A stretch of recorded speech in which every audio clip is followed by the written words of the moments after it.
ставши на коліно, своє полкове знамено, дивлюсь на нього я востаннє, у нез'ясованій журбі, всю кров мою, всі скитання, воно вібрало у собі. Всю кров мою, всі скитання, воно вібрало у собі. Відвагу нашу нашій волі, загиблих друзів імена, читаю на шовковій волі я полкового знамена, дивлюсь на нього я востаннє, у нез'ясованій журбі, всю кров мою, всі скитання, воно вібрало у собі. Всю кров мою, всі скитання, воно вібрало у собі. Усе, що разом пережито, по ходах вистраждано все. Я знаю, інші гордовито прапороносець понесе. Дивлюсь на нього я востаннє, у нез'ясованій журбі. Всю кров мою, всі скитання, воно вібрало у собі.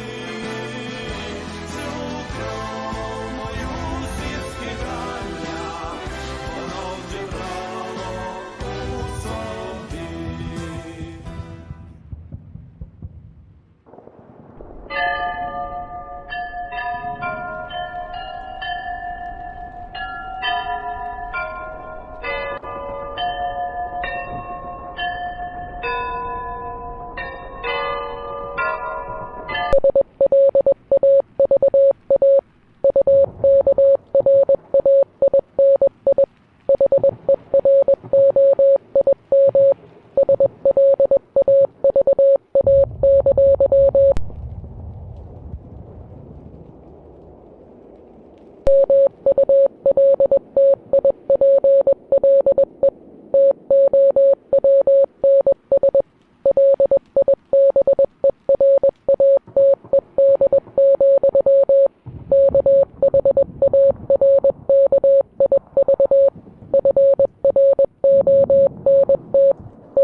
Прийшли окупанти до нас в Україну, форма новенька, воєнні машини, та трохи поплавився їх інвентар. Байрактар, Байрактар. Російські танкісти сховались в кущі, щоб лаптем посьорбати довбані щі, та трохи у чах перегрівся навар. Байрактар, Байрактар. Приперли зі сходу до нас барани для восстановлення великой страны. Найкращий пастух баранячих отар. Байрактар, Байрактар. Їх доводи всяке озброєння різне, потужні ракети, машини залізні, у нас на всі доводи є коментар. Байрактар, Байрактар. Вони захопити хотіли нас зразу, а ми зачаїли на ордів образу з російських бандитів. Робить примар. Байрактар, Байрактар. Російська поліція справи заводить, там пивцю рашистів ніяк не знаходить. Хто винен, що в нашому полі глухар? Байрактар, Байрактар. Веде пропаганду кремлівський урод, слова пропаганди ковтає народ. Тепер нове слово знає цар. Байрактар. Байрактар. Байрактар. Байрактар. Байрактар.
everyone, I'm the Enforcer, and I'm accompanied by Enforcer Matt.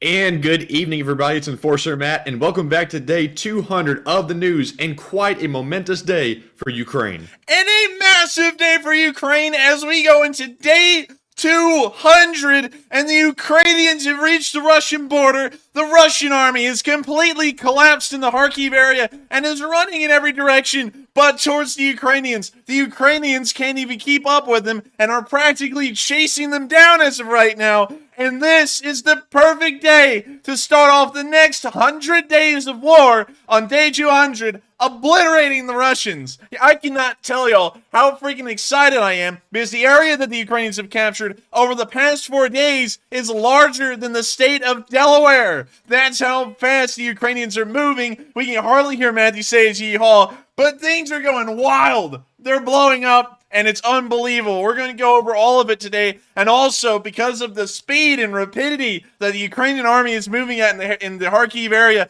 we don't even have any news from anywhere else, hardly. We didn't get any news from the Kherson area or anywhere else. And so pretty much all tonight, we're going to be focusing on the blitzkrieg speed that the Ukrainian armed forces have been moving at. And also, I'm going to have to calm down here because my vocal cords are about to explode. But without further ado, let's get right into it. In Moscow, as we heard the Russian And Enforcer, are you there? I am here, and it looks like our stream has reconnected. We had a small issue there, everyone, but of course, let's go. The bots are gonna win! Let's go! Alright, here's the video. Достижение заявленных целей специальной военной операции по освобождению Донбасса принято решение перегруппировать and they're leaving. They can't win anything. They can't win a DDoS attack. They can't win the war. They can't win anything. По свертыванию и организованной переброске изюмско-балаклейской группировки войск на территорию Донецкой Народной Республики. В ходе этой операции проведен ряд отвлекающих и демонстрационных мероприятий. We can see the kid from a Christmas Story all grown up after he ate the turkey, sitting here in front of the screen, telling us that the Russians can't cope anymore and they're getting steamrolled.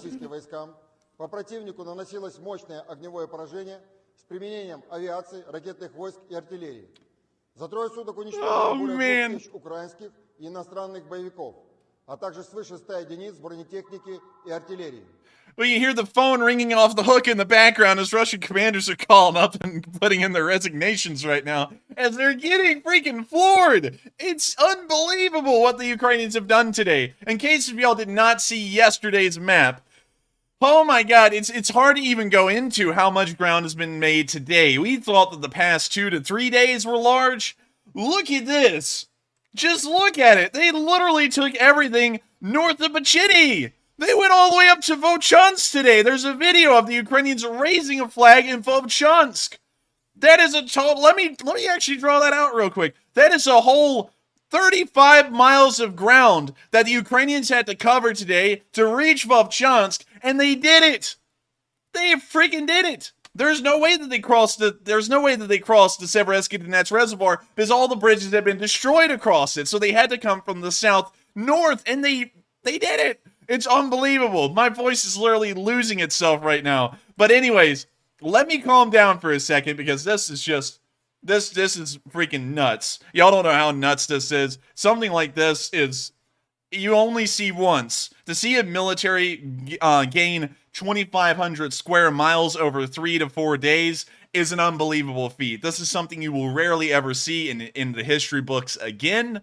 Unless if it's the United States versus Iraq or some unmatched fight like that. It's amazing. Anyways, we're going to be moving down to the Balakliia area, and I'm going to be showing y'all the Ukrainians officially raising the blue and yellow over the center of the city today. Here's the video of the Ukrainians finalizing their liberation of the town of Balakliia. Балаклія, перше велике місце під час нашого наступу. І я впевнений в тому, що це не останнє місце. У нас попереду Kupyansk, який вже наполовину взятий нашими військами. Попереду. I'm just going to let y'all know this, Matthew, and also everyone else.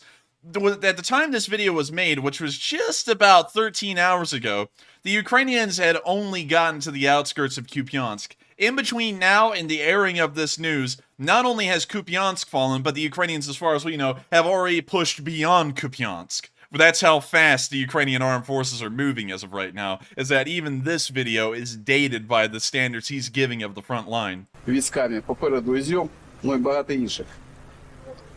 Тому сьогодні офіційно ставимо крапку зачистки цього міста і піднімаємо наш державний прапор. Церемонії підняття державного прапору приступити.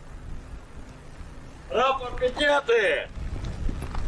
Where you now see them taking the Ukrainian flag, playing the anthem that we play on stream, and raising the colors over the city, finalizing its liberation, as citizens and soldiers stand by and watch the colors wave proudly over the city of Balakliia.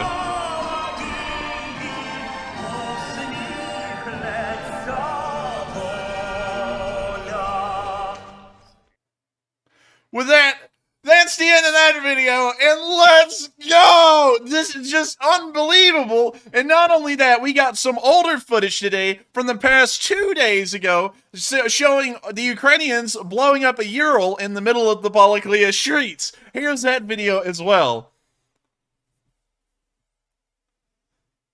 So let me get that up for y'all. You see the Ukrainians with an AT-4 looking down the street. There's a Ural down there. And the Ukrainians don't like it much, and so they're going to get rid of it. This is a special elimination operation. And they hit it, and it's gone. They're like magicians. They're like magicians. They're like Houdini. So with that, that's the end of that video. And as of today, 13 hours ago, the Ukrainians officially raised the flag over the center of Balakliia, which declares the city to be liberated officially by the Ukrainians, although it was liberated about 2 days ago at this point. Moving further on down, y'all may remember that yesterday the Ukrainian forces were somewhere in the area of Vesely. And just for y'all to know, the front lines are moving so quickly at this point. I will tell y'all that's exactly where the Ukrainians were yesterday, and they were already driving down towards Izyum. And I told y'all that pretty clearly. I said we don't know where they are, but they're moving towards they're moving towards Izyum. And then I went into the discussion, a short one last night, telling y'all that Izyum was an indefensible position, there were no supply lines to keep it running or alive, and so it would be suicidal for the Russians to try and hold it.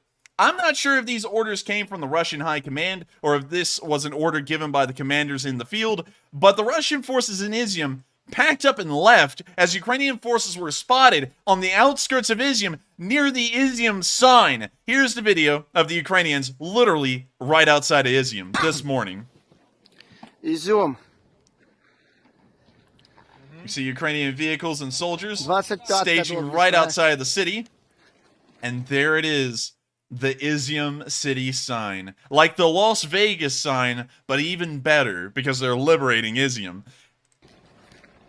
Ну и троечка там, ССОшная, такое там, СПДшники какие-то там.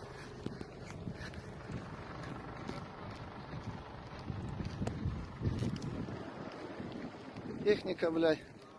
You see some leftover munitions and Ukrainian vehicles dotting the landscape all around. And then, just hours later, Ukrainian forces rolled into the middle of Izyum.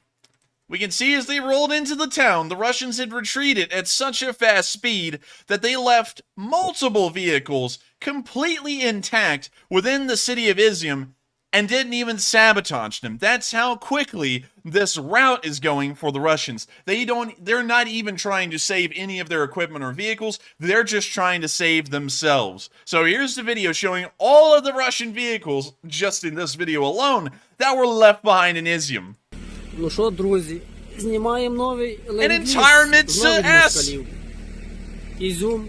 The whole thing's intact. It doesn't even have any damage on it. They just left it behind. П'ята вулиця. Їдемо далі.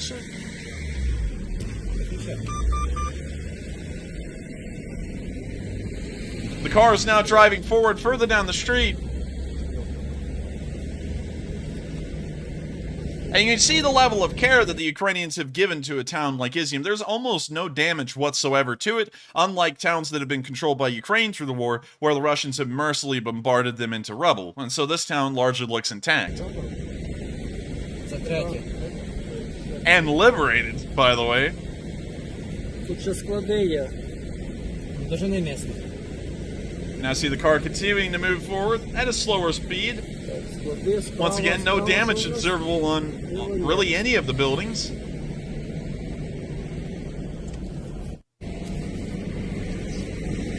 Хоче, я Ізюм знімаю. Не They continue to повірять. drive forward through the town. Автобус шкільний. Так, автобуси наліво, правильно? По трасі. Люди ходять. Citizens all around watching this Ukrainian car drive through. And, ooh, look at that! Look at that! It's a Russian bus because they had run out of Ural 4320s, and so they started to commandeer civilian buses to try and transport troops with. You can see one of them right there. Left behind. Це вже місцеві катаються.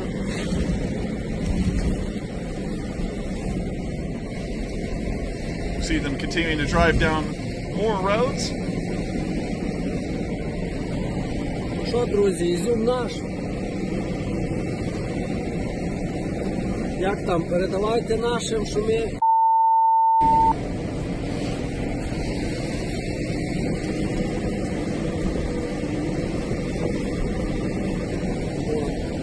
Це їхнє We see them сало, passing the Mista S again. Прапор ні. Just a mint condition Mista S. It's insane. It's literally museum grade right there. And I think the Ukrainians ought to put it in a museum so that way they can remind everyone of how they blitz the Russians these days. Прапор ні, спочатку, на тих перших став. Церкви, They're now driving down the other direction on the street, past one of the town's basilicas, a very beautiful one at that. We can see a small amount of damage there.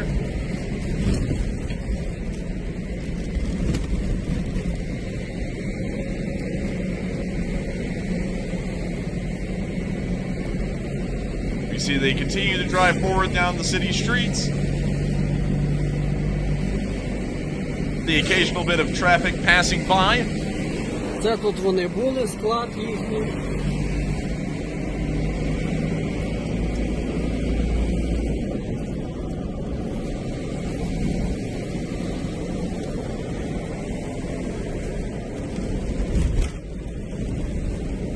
Continue to roll through the town, and we can see that the town is surprisingly intact. It's very well put together, almost no damage whatsoever, save the one shell mark that we saw earlier. And what is this? Ні, прапор там спочатку, на першій. Why? It's another Mista S.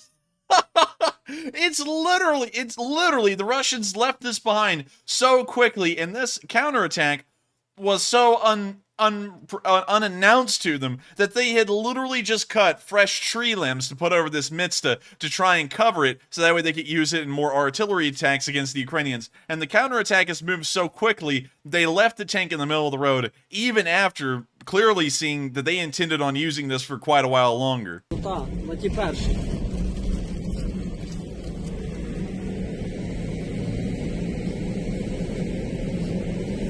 Now see them rounding a corner.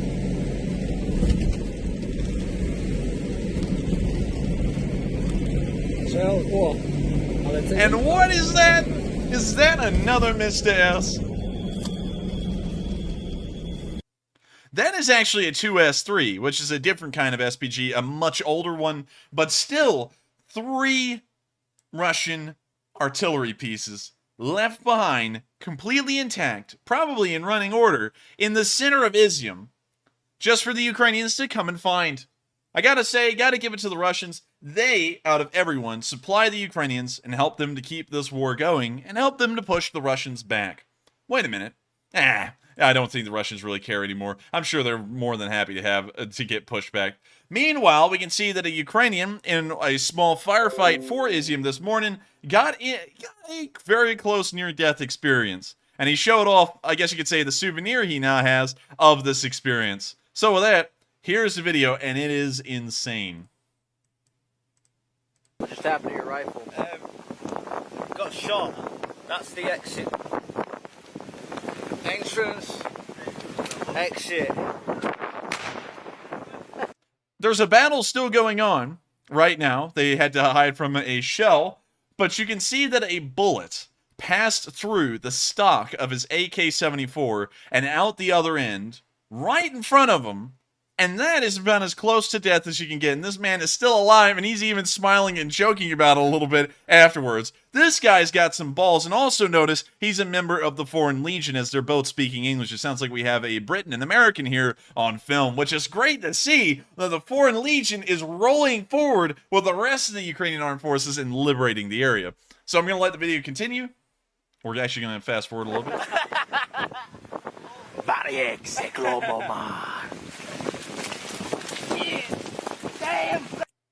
With that, that's the end of the video, and it is great to see that that Ukrainian only had a near-death experience. If it was a Ukrainian, if it was that Ukrainian or that Foreign Legion volunteer that was firing at a Russian, I don't think that would have been a near-death experience. I think that would have been nap time. With that, we're now going to move on to our final video from the city of Izyum, showing off a whole other load of tanks that were left behind in Izyum. In fact, there are so many tanks left behind in Izyum. Notice this, Matthew. The Ukrainians are using captured Russian tanks to haul away more captured Russian tanks. That's just fitting. Oh, shit. No. Sorry. We got to mute that music. It's copyrighted. Y'all didn't hear that. Yeah, y'all didn't hear nothing. But man, you got a lot of captured tanks when you're using captured tanks to drag away captured tanks. And with that, that's the end of the video, and y'all can tell. And here's something that is important to note. A retreating force, an organized retreat, will take these vehicles with them. A disorganized retreat, or a rout, as it's called, will result in this. Loads of vehicles and equipment being left behind because the army is just on the run and trying to get away from there and is completely demoralized. That's what we're seeing with the Russians. This is the proof in the pudding. The Russians have literally left behind dozens of tanks and equipment in Izyum and have no intentions of getting them again.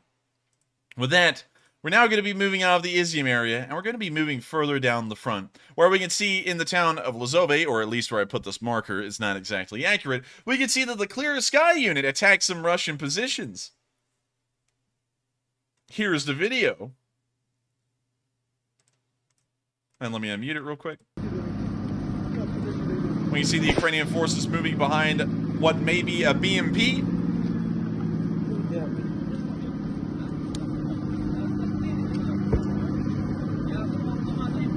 We see they're just walking behind the BMP that's moving at a walking pace.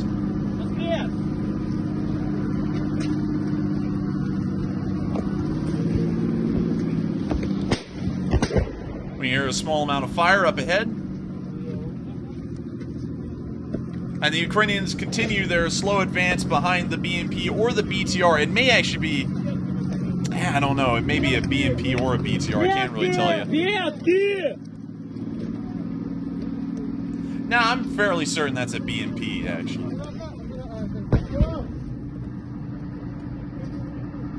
We now see that the vehicle is stopped.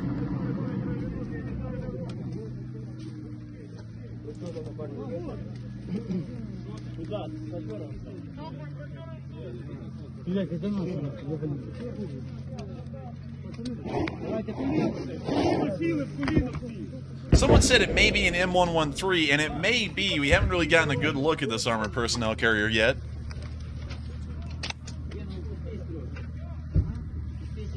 Now I see the camera facing down in his fabric.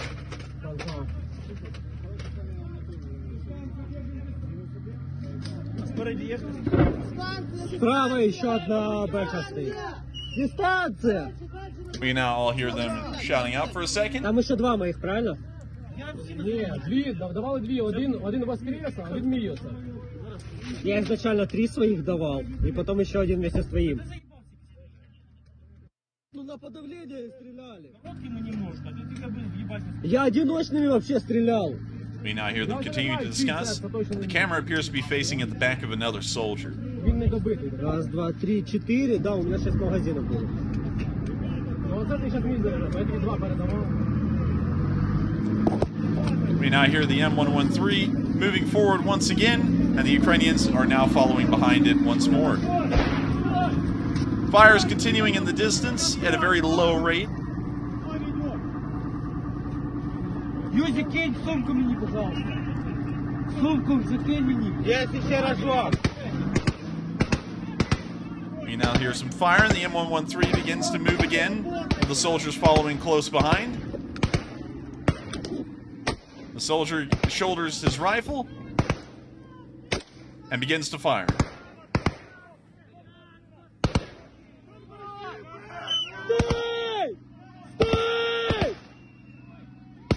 We now hear the Ukrainians shouting orders as the M113 continues to move forward and the infantry follows close behind.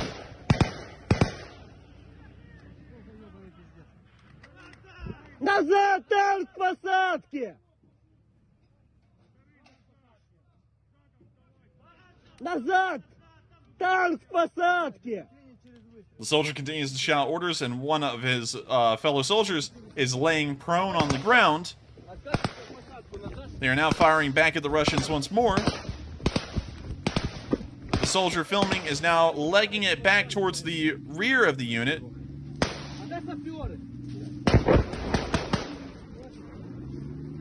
Where you can see that a small group is gathered. Где? Вот все, круги, блядь, какие-то. Оно круг. И тут еще. Хуй его знает.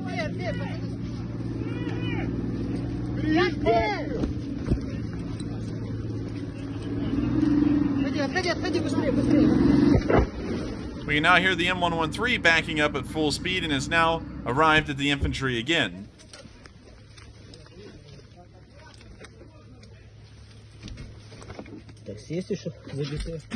We now see the cameraman standing at the back of the M113 and appearing to reach inside for something.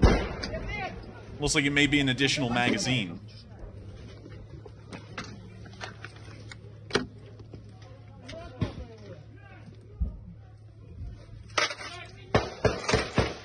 Fire continues in the front.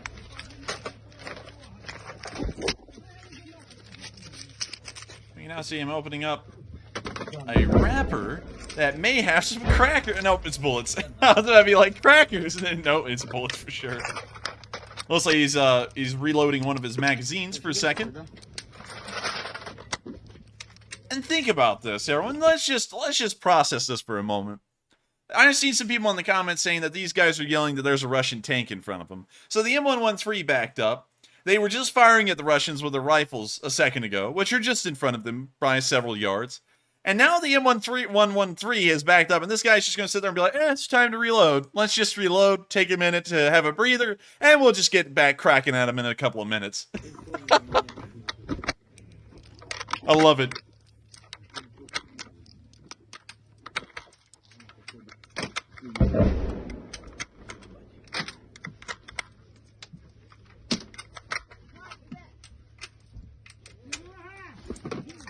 You hear orders being shouted ahead. He's now unloading even more ammunition.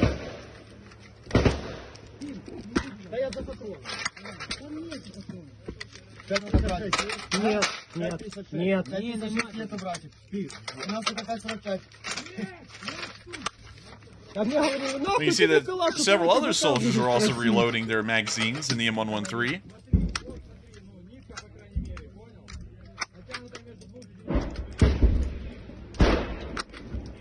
The battle's still going on in front of them, and they're just sitting back here. No rush at all. They're incredibly calm, just sitting here and slowly reloading those magazines. They're like, the war waits for us now. We don't wait for Russia. Russia waits for what we do.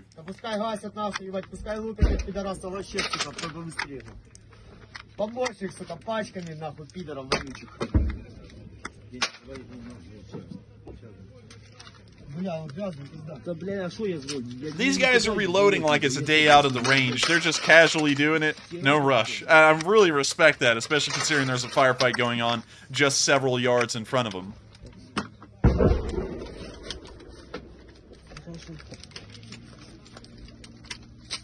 Т-45? Да. Это бери его, любей. Что? Любей бери, блядь, какая разница? Я свою могилу типа не давал, блядь, не знаю, кто, блядь,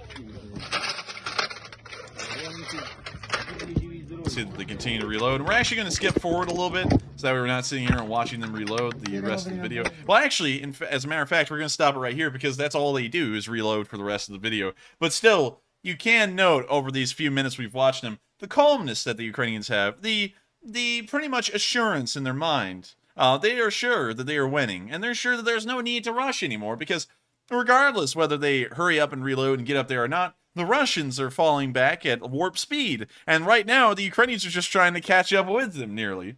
So with that, we're now going to be moving on into our next film, and guess what? Lo and behold, in the same area that the Clear Sky unit was in, there's been some leftovers of Kadyrov's Chechens. They're here. They're still here on the front lines, and it looks like they are a little worried.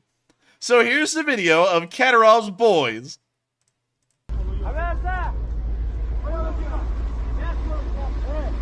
You can see them standing around an armored personnel carrier and looking a little bit confused as to what they should do.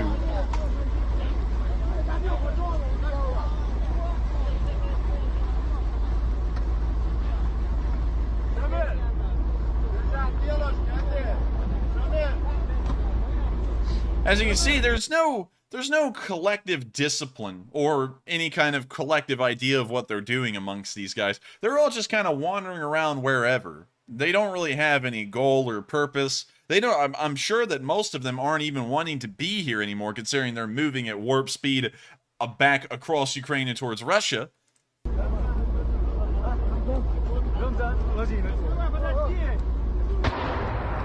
Now I hear an explosion in the distance.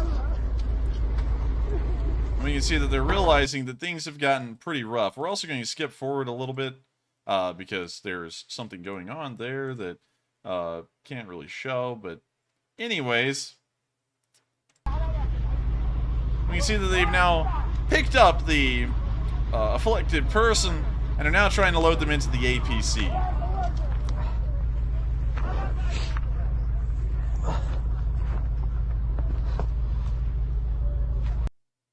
Well, that's the end of the video. I couldn't really show you all of it because I saw something that I didn't notice before.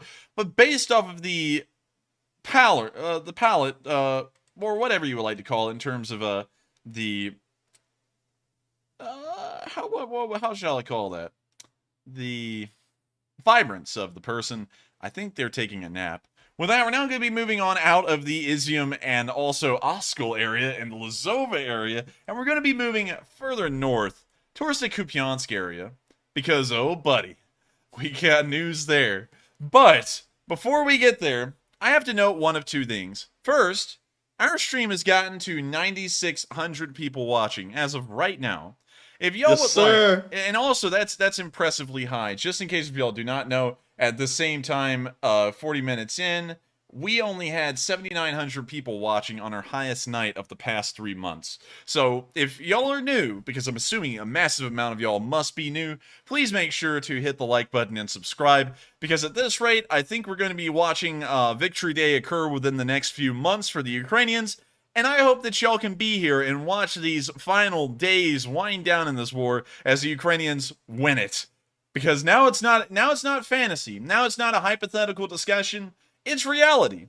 This is showing that it's coming, and there's no stopping this train now. And so with that, we're going to move on into the polls for a second, and we're also going to answer 3 questions from the chat, because I can see that they're rolling in at 1,000,000 miles an hour. And so before, and also just to let y'all know, just in case if y'all are new, we go through a question segment and also address polls, and after that, we then move into another segment of news. And also, just letting y'all know tonight, because we have so much news in this one area, almost all of tonight's news is going to be about this massive counterattack that's happened. And so with that, what do we got, Matthew?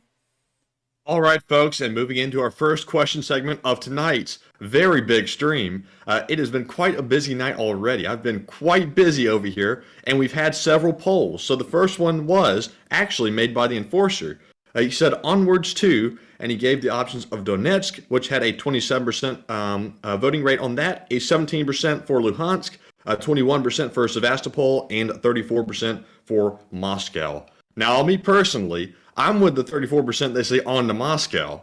I'm with the 34% that says on to Moscow. If the Ukrainians are blitzing the Russians like they did today, then I say all the way to Moscow. Let's see what the Russians think when the war's on their door. And so with that, I hope we addressed that poll fairly well, and we are on to the next one. And up next, the second poll said, do you believe that Ukraine's momentum will end this war within the next few weeks? It looks like 66% said no and 34% said yes. And granted, a few weeks may be a little too soon. We don't want to call it too early. Maybe a few more months would probably be more appropriate. But interesting results on the poll. And Enforcer, what are your thoughts? I would honestly have to say a few weeks is a little too quick. I do think it would most likely be a month to 3. But at this going rate, and also, I mean, like, honestly, in my mind, the Ukrainians are moving so quickly, the Russians don't even have time to react anymore. So, I would say what I think the Ukrainians are going to be doing next, but at the same time, I still want to respect their operational security, because while they're winning, saying what they're probably going to be doing could end up getting people killed, just in case if it is correct. So, unfortunately, I can't go into why I think it will most likely end in a month to 3, but I can assure y'all, wholeheartedly, it's going to end fairly soon at this speed. And so with that, I hope that does address the poll fairly well, because I would have to agree with the 66% and say it's most likely not going to be weeks, but more so months. And so with that, we are on to the last poll that we see, and then we'll be moving on into the question segment. All right, and for the last poll, this question, me and the Enforcer actually debated this earlier, so we both know our positions on this one, but now let's get the audience's take on it. The question was, for each day that Ukraine pushes back the Russians, does the risk of the Russians using a WMD increase? And WMD, I'm sure everybody knows what that means, but if you don't, it means weapon of mass destruction, so a nuke or something like that. It looks like 42% said no, they don't want the consequences. 33% said maybe, I'm not sure yet. And 26% said yes, Russia will not be humiliated.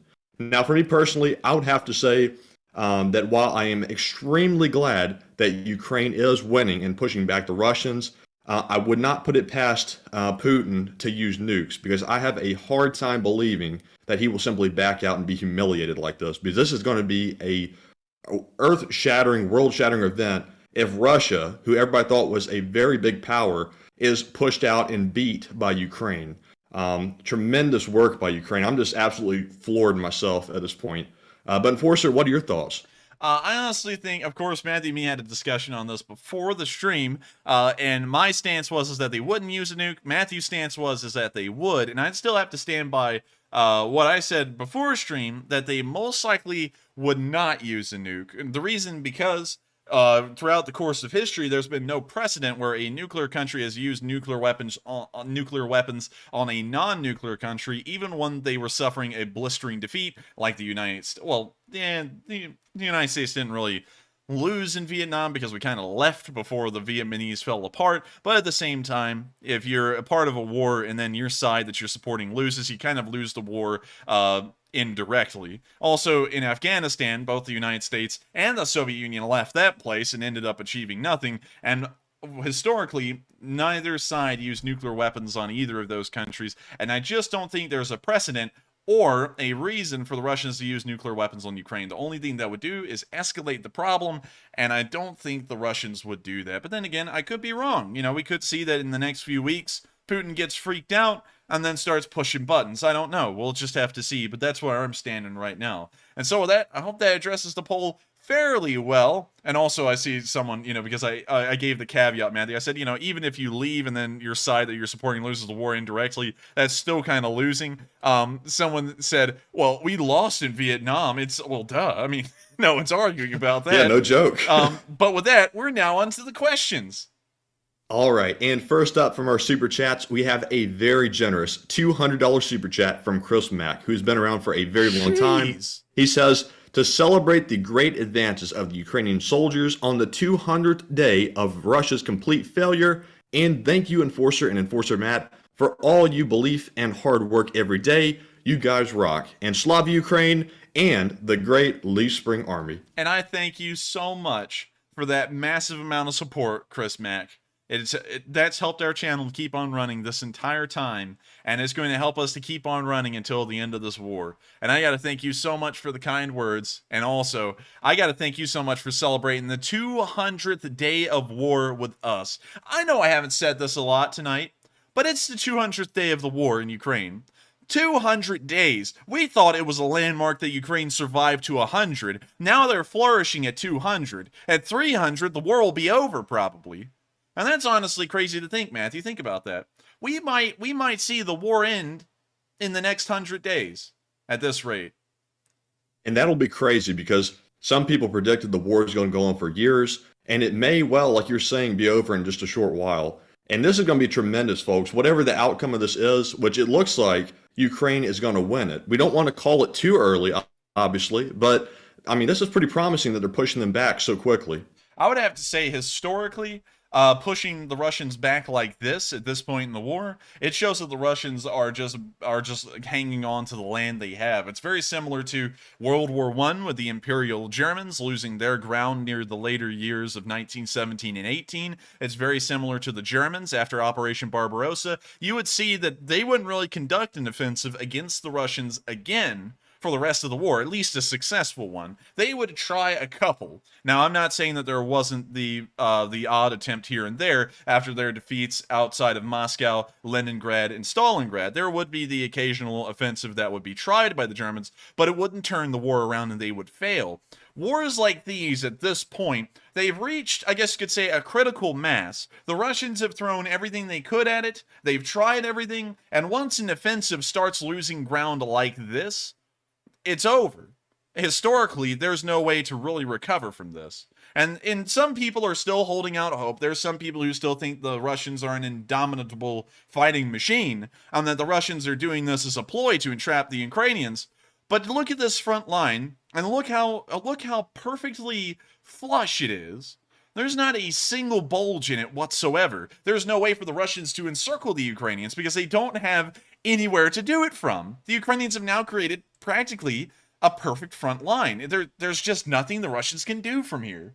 And so with that, I'm going to have to say that at this point, Matthew, I just think the war's done. It's done for. We're going to be sitting here and watching the Russians get obliterated and just laugh at them for the remaining months, because this kind of stuff here, you just can't really gloss over. The beginning of the Enforcer, I will add that it does appear that way at the moment. The only caveat that I see, and sort of going back to the poll, is if Putin decides to do something very drastic because he sees it is going that way. But it'll be interesting to see, and not in a good way, if he uses something like that. But I have no doubt that Ukraine would still fight on regardless. I have no doubt that the whole entire world would join Ukraine with such a vicious attack being perpetrated by the Russians. And once again, while I believe that they won't do it, there is always the odd chance that it could happen. There's never such a thing as a definite in this world, especially with people involved. It could go either way. It's just more so what you believe in on one side or the other. And so with that, we're now going to be moving on into the next question. And thank you so much once again, Chris Mack, and also Slava Ukraini. And Slava, the Lee Spring Army, who has been here for 200 days. 200 whole days. And that's unbelievable to think that not only I, but a lot of y'all have been here 200 days looking at this war and focusing on it. And so with that, we are on to the next question. And thank you so much once again, Chris Mack. And the next question is from Gary Robbins, who also throws in very generous support of $100. He says, Slava Ukraine, and thank you for keeping the faith during the dark days of June and July, and Slava Ukraine. And thank you so much for the support, Gary. And thank you so much for being here on day 200 with us. Today is, of course, a special occasion, not only because it's this 200th day of the war, but because the Ukrainians have given us something to celebrate on this 200th day. It's unbelievable to think that over these past few months, we saw the Ukrainians go from a force that most of the world didn't believe in into a force that the entire world undoubtedly claims to be an impressive fighting force, to have surprised everyone, and is now pushing back the Russians and liberating the Ukrainians that have been under Russian subjugation and tyranny for nearly 6 months. I've just got to say, I never lost faith in them. I had faith. I saw a glimmer of hope when the Russians stopped when the Russians were stopped outside of Kyiv in Vyshgorod, I saw hope. And I believed in the Ukrainians from that point up till now, which pretty much means I believed in them since about day 3 or 4. So pretty much the whole war minus 3 days where it was kind of a little sketchy. But with that, I thank you so much once again for the support, Gary, and I thank you so much for hanging in here with the Lee Spring Army, and of course, standing by with us. And I just got to thank everyone for believing in us, because I could pull up some news articles right now just for us to all get some good laughs. I won't for time reasons, because we got a lot of news to cover tonight, so I won't do that until probably later when I see that we have time. But I could pull up all the news articles and all of the official statements from the Pentagon, the Department of Defense at large, not just the Pentagon, but other government officials and the military altogether, the British, the Germans, the French, all the so-called experts out there in the world that expected Ukraine to fall within a week. And we sat here, and every single one of us have proved them wrong. Proved them outright wrong. If you go back and look at early March and what they were saying then, and get a article that they've published today, these same groups, and put them side by side, they're going to say 2 totally different things. Every single one of them. And so with that, thank you so much once again for the support, Gary. And we are on to the final question of this segment, and then we'll be moving on into the next bit of news. And also, real quick, folks, I want to make a note that tonight is going to be very, very difficult for me to respond to a lot of questions in the live chat. So sadly, tonight I might miss your question, but I hope you do understand it is extremely busy over here on my end, and I'm kind of struggling to keep up, but thank you for your understanding. And moving on to our final super chat of the first question segment, we have a $50 super chat from Mr. Burt and Ernie, who says, let's freaking celebrate donut money for y'all. Yeah, let's freaking celebrate. Today's a day worth celebrating for a lot of reasons. And I thank you so much for the coffee and donut money, because that helps us to keep this channel running and helps us to keep on reporting on this war. And also, I want to say this. While I have dedicated myself to covering this war and making sure that every single day except for Mondays, of course, we took that day off every week after about the first month, but every single day, we covered everything that we could see on video that happened in the war in Ukraine. And I cannot understate how much we have relied on y'all's support to get through this. Without y'all's support, we couldn't have survived the first month of the war, covering the war, because we would have had to have done something else, which would have distracted. Oh, it's reconnected. Oh! Now see, folks, look at that. Now tonight we're having an extremely large night, really good news, and guess what happens? We start having DDoS attacks. Oh! That is a real thing. Now, did it go down? No, it didn't. We're back. We're back. Yes, sir. We survived the second DDoS attack tonight, y'all. With the second one. We're winning on top of the Ukrainians winning. The Russians suck. The bots need to cry. This is a great night, y'all. I'm loving it. And so with that, I think we addressed the last comment of this question segment right there. I'm on a high tonight, y'all. This is nuts, and I'm loving it. I hope y'all are loving it too, because this is a night worth living for right here. We survived 2 DDoS attacks. We were watching the Ukrainians beat the Russians, and it's day 200 of the war. What is there not to be living for? And so with that, we're now going to be moving on into the next segment of news, out of the southern area of the land that's been recaptured and up towards the north. Now, the Russians are always trying to spin a picture every day. There's no lie to it. The Russians, of course, in fact, they claim to have brought in some reinforcements to stop the Ukrainians on their way to Kupyansk. In fact, they showed a video of them. Here we can see the Russian grabbed vehicles firing their, of course, venomous spray at the Ukrainians.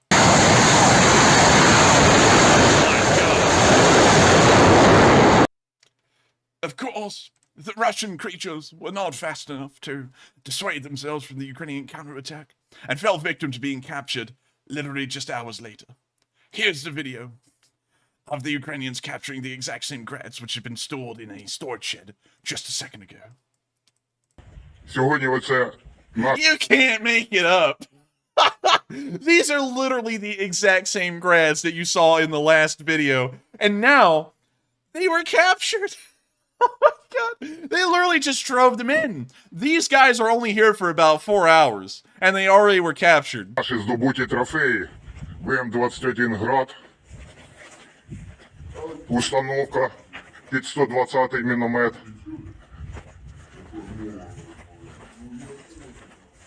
Оце така шикарна машина з буквою Z. Z on everything, Все тут and it's captured.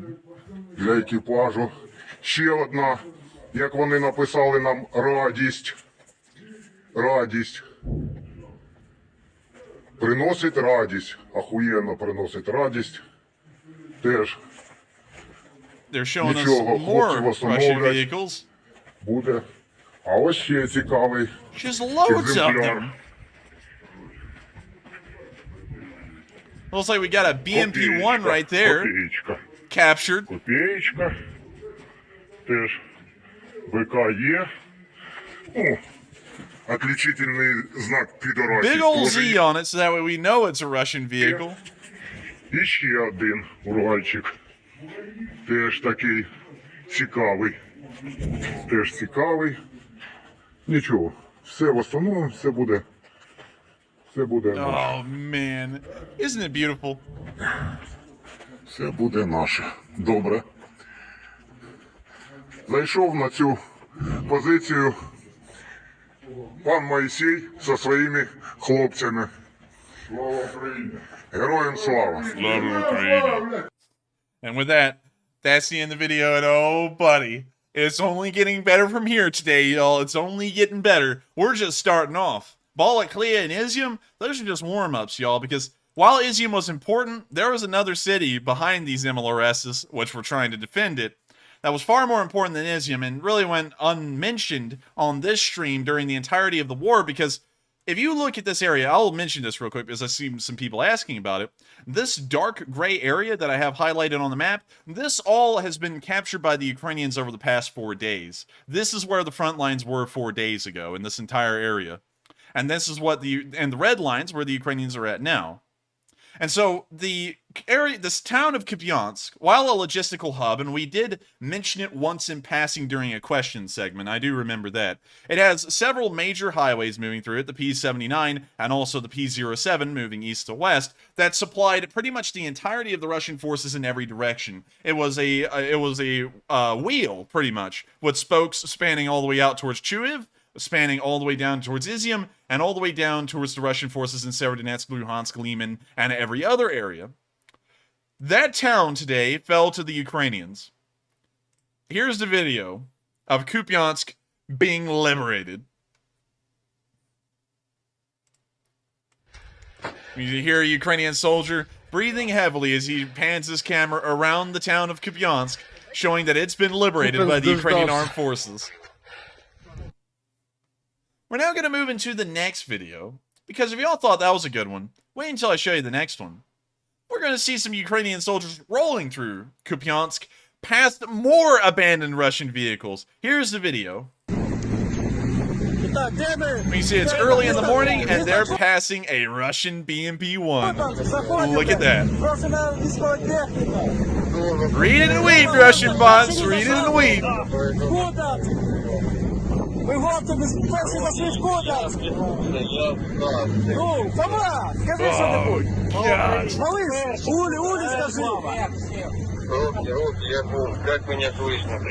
With that, that's the end of the video, and the Ukrainians have liberated Kupyansk. In fact, the Russians actually filmed themselves running from the city at the exact same time. Here's a video of a Russian tank driving full speed out of the town of Kupyansk and into the forest. It doesn't get better. This war is the best war ever because you can actually see both sides' perspectives at the same time. You can literally see the Russians running away from Kupyansk. Here's the video.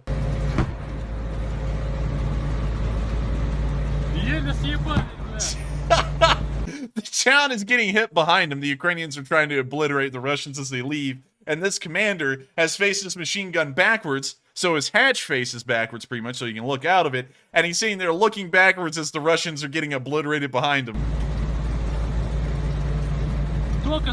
Also, I don't know how, but this tank has a wobble of death. Have you noticed that, Matthew? Wow, it's got that problem that the Ford trucks How have. the hell does a T-72 have a wobble of death? It's got to be made by a Lada.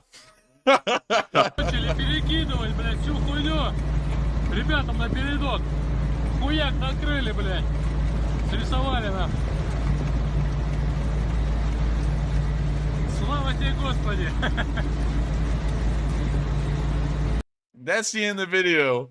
And oh man, now that Kupyansk has been captured, oh buddy, things are getting bad. Things are getting real bad for the Russians, but that's only a part of their problems today. We're about to go over the rest of them as we go further north, but Kupyansk is now cut off the Russian forces west of Kupyansk. Oops, I'm sorry, they're not there. It's now cut off the Russian forces south of their supplies. Where else could the Russians get supplies for the rest of this entire front? Starobilsk. That's it. That's really the only place. Starobilsk heads in the direction of Luhansk, Severodonetsk, and also towards the forces further west that are on the on this reservoir. I think it's the Oskol River Reservoir. And so, really, the Russians have completely lost an entire supply hub. Is that good? Oh, that's great. Are the Ukrainians going to exploit that? You bet. In fact, there's a lot to exploit here. I would love to cover it. At this point, seeing how quickly the Ukrainians are blitzing the entire country, I would love to tell y'all exactly how they're going to move forward from here. But, of course, so far, and I hate to say this because I almost sound like those people who never say anything and then something happens and I go, oh, look, I was right the whole time, and I never really said it out loud. But so far, the Ukrainians have done almost everything in this area that I expected them to do, moved in the exact ways and everything. And so I would love to tell you what they'll do next, but I'm scared that if I got it right and there's Russians watching that have caught on, what if they get information that they didn't think about?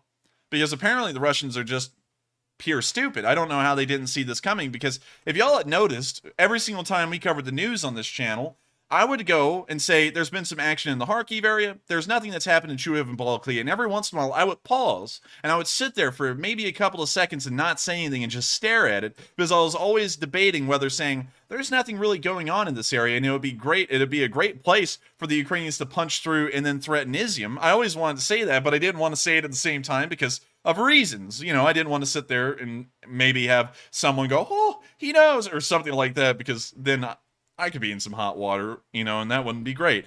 But I'm telling y'all, right now the Ukrainians are set up for a great offensive. Pushing the Russians back elsewhere, but I can't say how. But I promise y'all, Luhansk is in their sights. Just give them about a little while longer. With that, we're now going to be moving further north of Kupyansk, where we saw the Ukrainians continuing to roll forward through the countryside. And also standing on top of a Russian flag and having a good little laugh. Here's the video.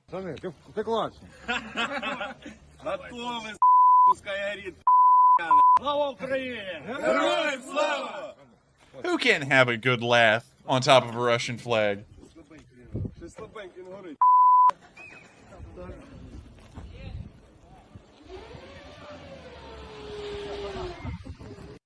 And that's the end of the video. And does anybody have a lighter?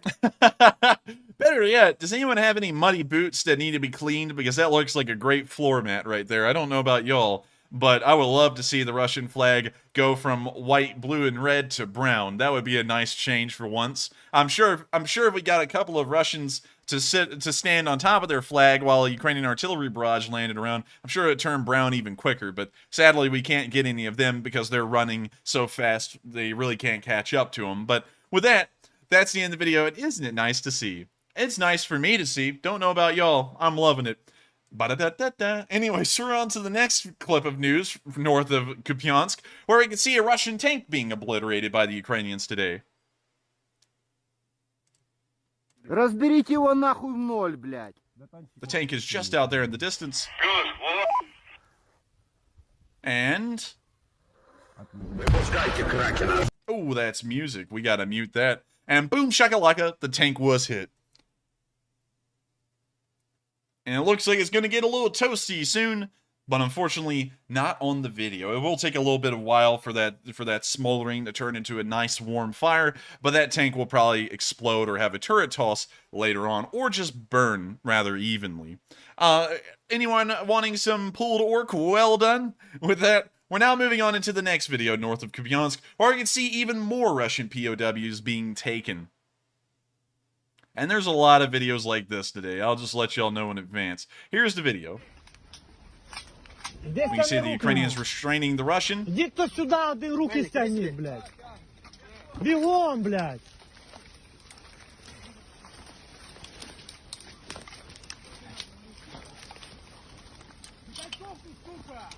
And you see an AK with an optic. Oh, nice. Oh, we can see a spray painted or a Cerakoted. And now we already went over this before. It's most likely spray painted, not Cerakoted, but still, nice little paint pattern that they got going on that AK. Я понял. Так, а стяжечка? Вон, вон, вон. Что, за пальцы, да? Не. За руки. We can see another Russian being captured, and I'm going to have to stop it right there because everyone else in the video is taking naps, and YouTube doesn't really like it when soldiers are sleeping on the job. It's usually against company policy, especially in Russia. But one thing you can see is that the Ukrainians are rolling over Russians. In fact, this was just north of Kupyansk, and they moved well beyond that today. And so you can get an idea of the speed the Ukrainians are moving at. And not only are they moving at this breakneck speed, it's an unfathomable speed, actually. To think that they've covered 30 miles in a day, that's the fastest an armed force has ever moved, as far as I know. You can't really get any faster than that. You're practically moving over open ground unopposed in a straight line at that rate. But it's great to see that the Ukrainians are capturing more Russian prisoners, and unfortunately, the Russian soldiers there are most likely going to be fired from the job because, like I said before, it is against the rules to sleep on the job. Well, we're now going to be moving further north on the front lines to the area around Vovchansk. Although this is, and I know I butchered that town name, I'm very sorry about that, but this little area right here, we can see that the Ukrainians are somewhat concerned about Russian armed forces and the fortifications that they've been building. And so we can see Ukrainians going forward and inspecting Russian positions to make sure that they are worthy of a Ukrainian assault. Here's the video. We can see 2 Ukrainian trucks driving down the road, and also some very pretty German Shepherds. Take a look at those.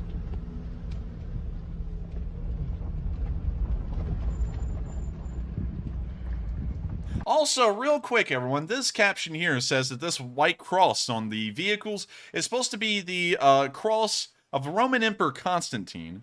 Cross of Constantine. Let's check that real quick. It could be. It actually could be, because there's a lot of crosses of Constantine that look a lot like that, but there's also the Chi-Ro, which was put on Russian, well, not Russian, Roman. I get so used to saying Russian and Ukrainian, I just start saying them randomly, but the Chi-Ro was put onto Roman shields during a battle around 300 AD under the reign of Constantine I, where they won, but still, pretty interesting fact if true. We now see the Ukrainians pulling out an old Igla. Oh, look, everyone, an old Soviet Igla. I wonder what they're going to be doing with that. Well, you see him just enjoying the view. Помахай ручкой.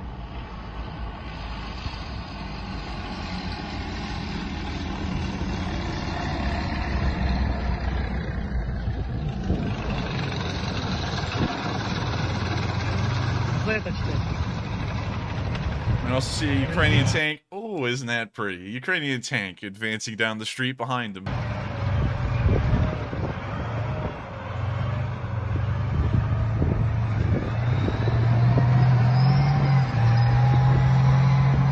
Tank continues to advance down the street. Ukrainian flag proudly waving above it.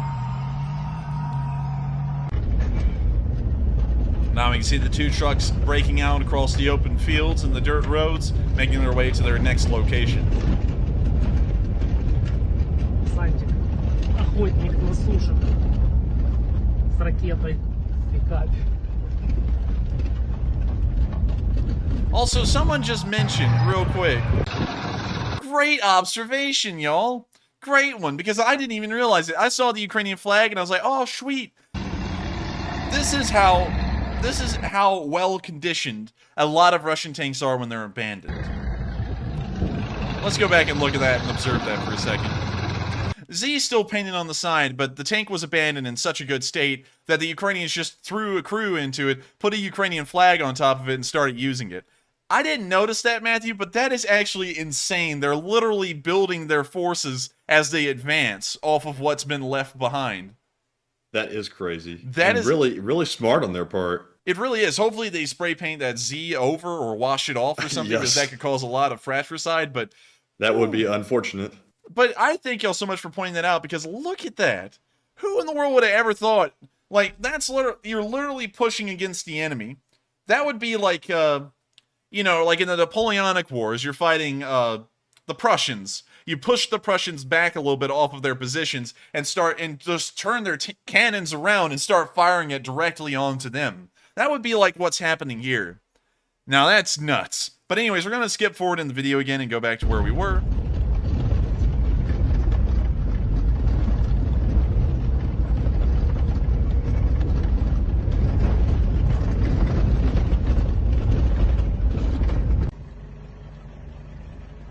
Now you see some Russian vehicles that weren't treated so kindly this war. It looks like a Russian may have been a little bit too hard on the suspension, bent the frame a little.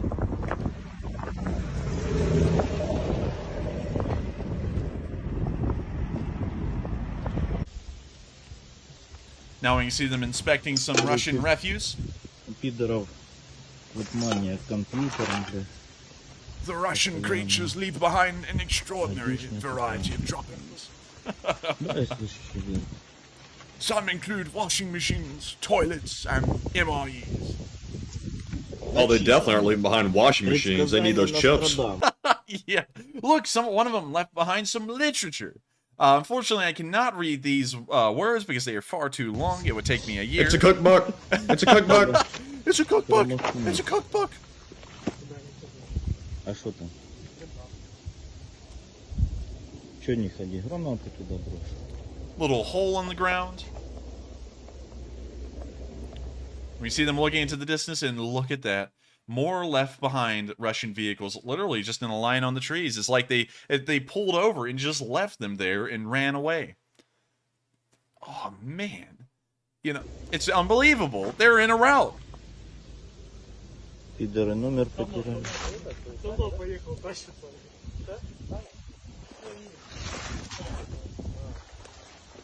Also, everyone's saying the book is Nostradamus. Thank you for translating that.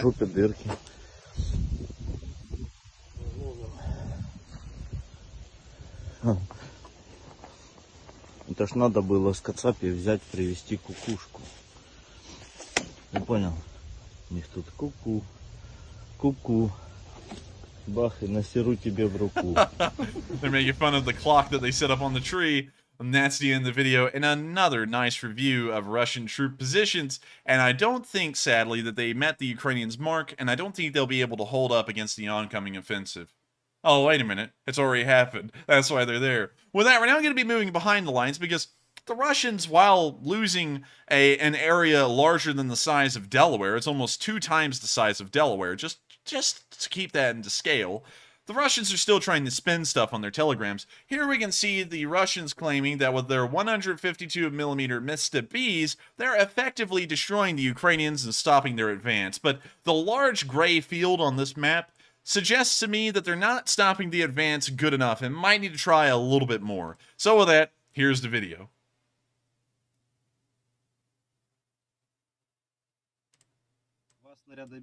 When you see the Russians doing a little bit of math, they're trying to do the math of, you know, how much in between 1 to 10, how screwed they are. Основное направление правее 0,27.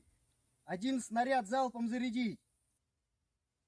Then you see the Mista-B. Well, it looks like it's actually rusted over on the barrel pretty well, actually. That might be one that they pulled out of surplus, maybe.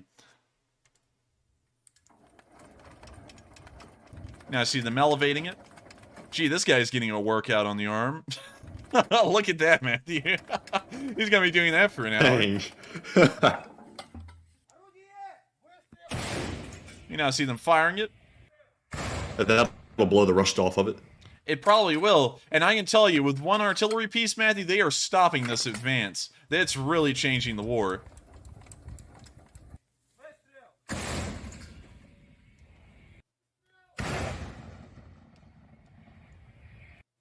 Well, guess the offensive's over, guys. The Russians have pulled out at least one artillery piece that's firing at the Ukrainians, and I just don't think the Ukrainians can hold under that kind of pressure. It's It's impossible. They've never held under such strenuous circumstances before, and I just think that's the line that can't be crossed right there. It's over. It's over. They're not going to be advancing tomorrow. I'm just kidding. We'll probably see that they've made it halfway to Luhansk tomorrow at the speed. But with that, we're now going to be moving on into the next video, where we can see near the town of Kyiv, the Ukrainians got into another small firefight with the Russians again. We can see the Ukrainians talking to each other.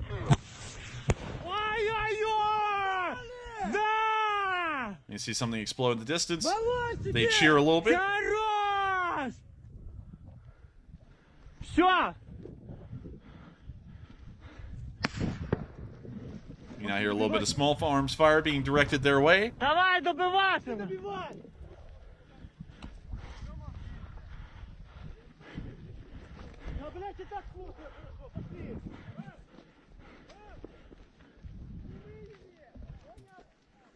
Now see the Ukrainians moving forward down the street a little bit, little by little.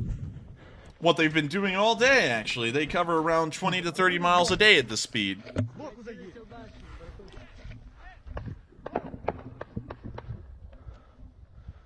Now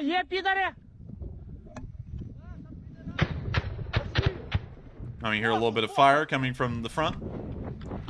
See the Ukrainians legging it down a side road.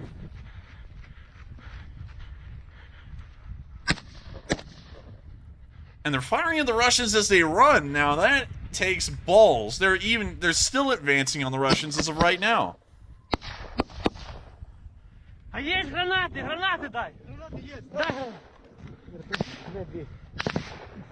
you see them help each other out. And that's the end of the video. But once again, a small little look into the world of a Ukrainian squad member as he is pushing those Russians back by the mile. Per hour, pretty much. And think about it. 30 miles in a day, 20 miles every other day. That is literally a mile an hour. That kind of speed in the military is unheard of, even today. And that's unbelievable to think that within the course of an hour, an entire army has moved forward another mile, and it's doing that for 3 days straight. With that, we're now going to be moving up into the northern area of this front, and covering the news here. And we're actually going to cover a few more before we get to the next question segment, because we have a lot to cover. We have a lot to cover. And so I just want to make sure that we're keeping up with speed. So we're now going to be moving up towards the area of Veliki Burluk, which I have not heard the Ukrainians take yet, but we could see that the Ukrainians were starting to get pretty close by this time of day. Here's the video. Also, this is the 14th Brigade, which was down in the Kherson area for a while. You now see them running amongst the trees, hitting the ground. And of course, preparing to move on forward.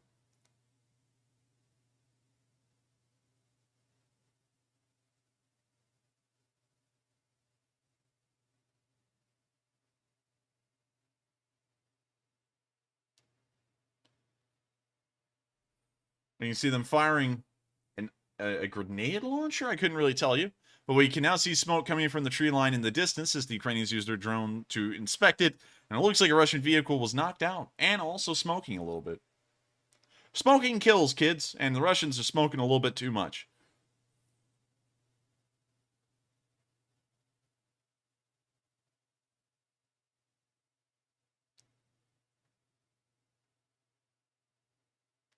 With that, that's the end of the video, and it's great to see that the 14th Brigade has continued to inflict decent amounts of damage on the Russians. With that, we can actually see that Uzbekistan has been involved in this war, as the Ukrainians have captured a couple of Uzbeks today near the area of Veliki. Let me make sure I get that name correct. Veliki Burluk. Here's the video. Also, we're going to have to cut this one down due to time reasons. Well, you see the Ukrainians standing around a BMP-2. A Russian BMP-2. Has Z's all over it.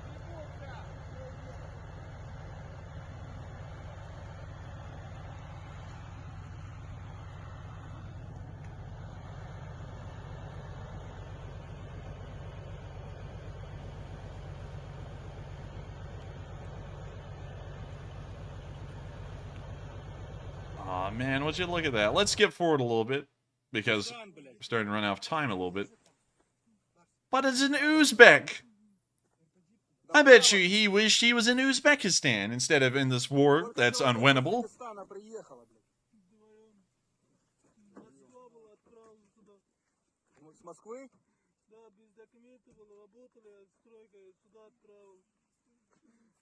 Я понял. В машине сколько было?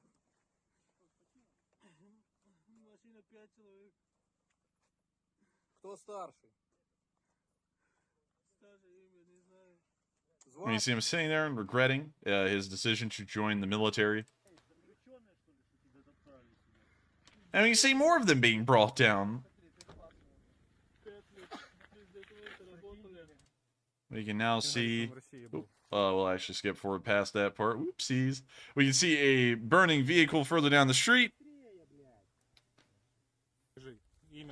And we're actually going to skip past the rest of that video because it's showing something that YouTube might not like. But with that, that's the end of the video, and it's interesting to see that Uzbekistan has been involved in this war, or has at least sent a volunteer contingent to help out Russia, which may show that some of the Stand Series nations are actually on pretty fair footing with Russia. With that, we're now going to be moving further back and covering a little bit of news that we saw near the area of Surdini-Berluk. Now, just in case you all don't know, there's not a lot of Mi-26s in the Russian military. Hardly any at all, as a matter of fact. If we go over here and take a look at the numbers, only 316 of them were built. That's quite a large number, actually, but if we go down and look at the number that the Russians have today, let me go check real quick. Military operators. Russia, Russian Air Force, and the Border Service. But we want to go look at the Russian Air Force. Let's go see how many Mi-26s they have still. Oh, let's see here. Mi-26. They have 38 of them. 38 Mi-26s in the Russian military. They're quite rare. You can see that amongst most helicopters, there's a lot more of every other variant rather than this one. And that's for a good reason. The Mi-26 is fairly expensive from what I remember. Let me make sure I'm correct with that statement. Mi-26 cost. An Mi-26 costs 10 million a pop. And they're quite rare, as you can see. They only have about 36 of them. And so, we know that the Russians like to use their rarer stuff a lot less. But the advance that the Ukrainians were conducting today was so quick that they actually had to go and whip out an Mi-26 and have it land in the middle of the battlefield to try and pick up some of the more expensive gear that was probably going to be left behind by the Russian units there. We can now see this behemoth of a helicopter landing in the fields.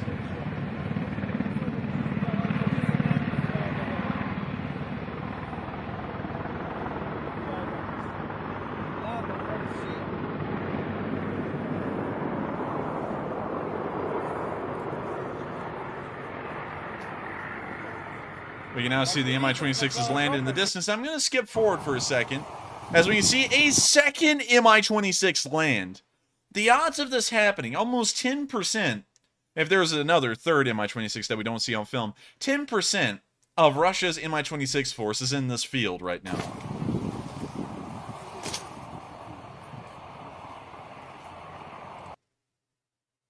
We're going to fast forward a little bit. We can see them opening up the rear cargo doors.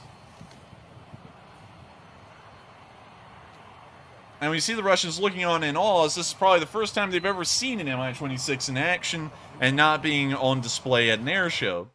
We're going to skip forward a little bit more, so that way I can show y'all what's important nearer to the end.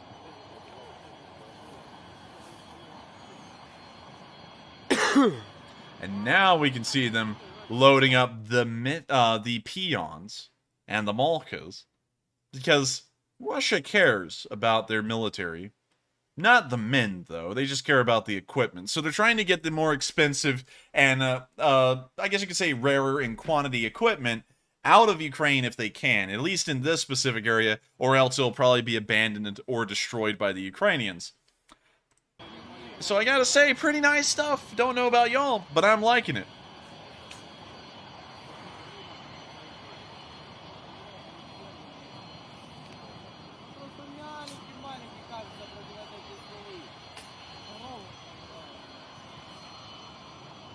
We now see that, Да, что-то это, блядь, хуета по сравнению с вертолетом вообще ни о чем. Wait a minute.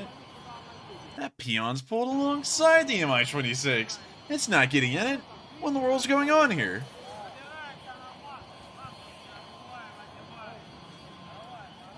Uh-oh. Bad times are ahead. Real bad times.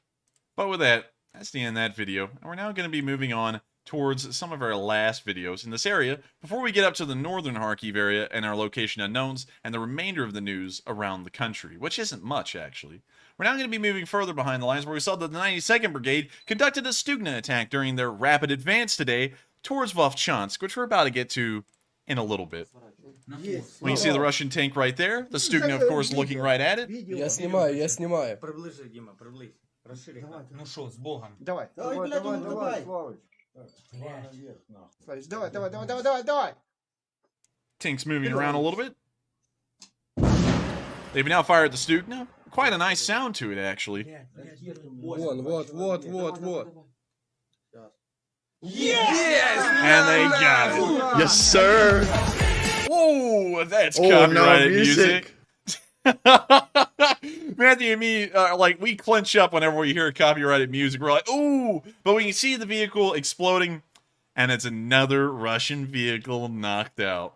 Oh, man. We know the Russians are also falling back every time we see these videos, because there's just no other way to explain it. So with that, that's the end of that little video, and I gotta say, such a nice one. We're now going to be moving on to the last video in this segment, where we can see more abandoned Russian tanks. And so many of them, once again, that the Ukrainians are using the captured tanks to haul the captured tanks. Here's the video. We can see one Russian tank, two Russian tank, and an MTLB up there that's Russian too. Man, the Ukrainians are just rebuilding their armed forces right now. They might as well not even care about Western aid packages. Why do you need Western aid packages when you can just run over the Russians and just get free stuff? Just non-stop. Exactly. That's the way to do it. That's the key. But with that, that's the end of this video. And once again, showing the massive successes that the Ukrainians have had today. With that, we're now going to be moving up to probably the next biggest bit of news in the entirety of the Kharkiv area, and also the remainder of the news for the night. But before we get to all of that, in this bombshell bit of news right here, we're going to take a quick pause to address a couple of polls, and also answer 3 questions from the chat. And so with that, what do we got, Matthew? All right, folks, and this is our second to last question segment of the stream. And up first, we have a whopping 3 polls to go over. And the first one asked, if Putin were to use a WMD, how do you think the world would react? It looks like 60% said NATO would activate Article 5, meaning respond to Russia. 4% said the world would turn a blind eye. 28% said individual nations would respond, and only 7% said none of the above. So the overwhelming majority believe that Article 5 would be activated. And Enforcer, what are your thoughts on that? Well, I gotta say, I think that that NATO would not invoke Article 5, but it would, because it would not really, I guess you could say, fall within the bounds of Article 5 and its legality. But then again, it could be interpreted any way NATO wishes. However, I do think that NATO would agree to joint action against Russia, not invoking Article 5, but pretty much doing it anyways, at least committing to action, military action against the Russians. And so with that, I hope that addresses that poll fairly well, and we are on to the next one. And golly, oh my god, Matthew, I just watched our stream just peak over 13,000 for just a second. Wow, it went over 13? Yeah, I just saw 13,037, and someone just said it in the live chat right now, too. Wow, that is crazy. That has not happened, I think, since like month 2? No, month one. Yeah, that was a long time ago. So we are reaching some pretty high levels that we haven't reached in a very long time. And also, if you are new, we have a thing called the LSA, or Leaf Spring Army. It takes a little while to explain what that means, but if you want to join the LSA, hit the like button, and also please hit the subscribe button as well, and so that way you can get daily updates. And real quick, before I lose my position here in the live chat, up next we do have one more poll. Do you think Ukraine's success can be attributed to NATO and the USA support? 71% said yes, they would lose without it. 26% said somewhat to a certain extent. And 2% said no, Ukraine would win regardless. Now for this one, I think it's pretty obvious that yes, Ukraine does need the USA's help with supplies and resources and things of that nature to win the war, but it is ultimately the Ukraine's fighting spirit which is dragging them through this and helping them come out on the good side. But Enforcer, what are your thoughts? I would honestly have to wholeheartedly agree that without Western support, Ukraine would have lost this war. They are a competent military, sure, but equipment is a large part of the battle. You can be well trained, but if you're fighting with spears and swords, you're not going to be getting far against a modern army with rifles. So I would have to say it largely does count on Western support and the Ukrainians winning, because if y'all notice now, you rarely ever see any Soviet vintage vehicles on video in the Ukrainian armed forces anymore. It's either more modern Ukrainian equipment like the BTR-4 in use, or it's something that was Western made, which shows you a lot of the direction that Ukraine has moved in into trying to use more modern and more capable Western equipment. So in that regard, I wholeheartedly agree. Western gear is winning this war. And so with that, we are on to the next one and the final poll before we get to the questions. And yes, this is the last poll before we get to our 3 Super Chat questions for the segment. And this one was, were you surprised that the war changed so quickly in Ukraine's favor? 57% said yes, the change was very rapid. 28% said somewhat, I had an idea it would. And 15% said no, I knew it would happen 100%.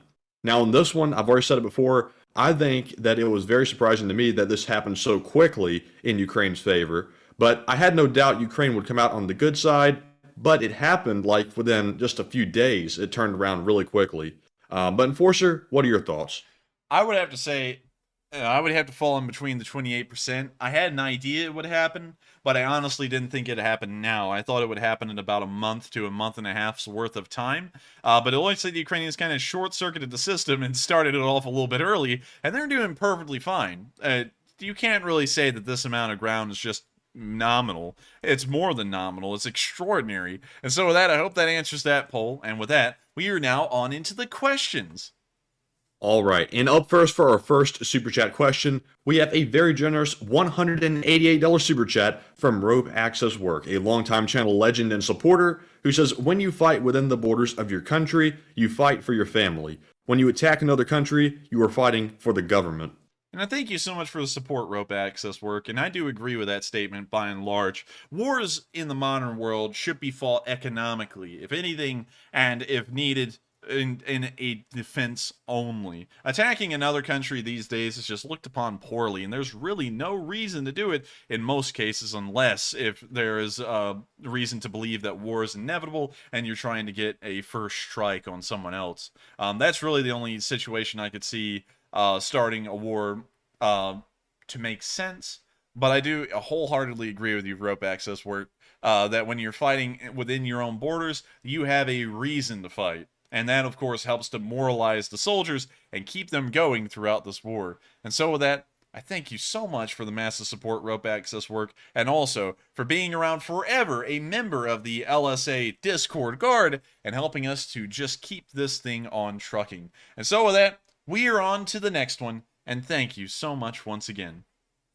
And up next, we have a $50 Super Chat from Makara, who's also a longtime channel legend, who says, here's a little something for tickets to the NAFO Crimea party next summer. Good news for Rusland Logistics. They now have fewer fronts to supply. Well, I thank you for the support. And also, did they say it's good news for the Russian offensive, less fronts to supply? Good news for Rusland Logistics. Now they have fewer fronts to supply. So yes, they have fewer fronts now to supply because they are losing. I would actually say that doesn't really do a lot to help the Russian logistics. Of course, it's a long discussion, but I will try and make it as simple as possible. And I know that there's going to be someone out there who says I forget something. That's because I'm trying to make it as simple as possible. The Russians started off this war fighting across the entirety of Ukraine, everywhere they could. They then cut out half of that front line and then came down here. And doing that and cutting out that many supply hubs and logistics lines did nothing to help out the Russian situation in the south at all. So I don't think it's actually going to help them much. Because and also, Enforcer, just real quick, that was a joke, I do believe. Oh, I thought that was serious. I was like, wait a minute. I was like, they can't be serious, can they? Oh, okay. So sorry about that. Unfortunately, jokes don't really come over well in live chats because you can't get like the tone of voice with it to know it's a joke, sadly. But I do thank you for the support, and since that is a joke, and since it is not serious, Thank God. I do thank you for the joke. That's actually a pretty good one. And yes, it is actually a sign of goodwill. They're trying to help out the Ukrainians a little bit and show them that they are very nice. And so with that, can you reread the first part of that real quick? And the first part said, here's a little something for tickets to the NAFO Crimea party next summer. And then you have the second part there that you just answered. And also, thank you so much for tickets to the NAFO Crimea party. I will be at NAFO, and I want the Super Bunker 9000 to be there too. I want to see that thing because it's hilarious. And so with that, I thank you so much once again for support. I hope that addresses every part of the super chat. Once again, sorry for misunderstanding the joke. It's just that sometimes when we read it, we don't get the sarcastic tone that's supposed to be there, and so Matthew reads it off as not sarcastic, and then I also, even if he probably did try and read it off as sarcastic, I would probably take it as not being sarcastic anyway. So I'm sorry about that, but I do thank you so much for the joke. It was a good one once I got it. And so with that, we are on to the final question of this segment, and then we're going to be moving on into the northernmost area of the Kharkiv region, the location unknowns, the casualty report for the day, and the news from the rest of the country, which we'll kind of have to speed through because the news is going on long tonight. But with that, we are on to the next one.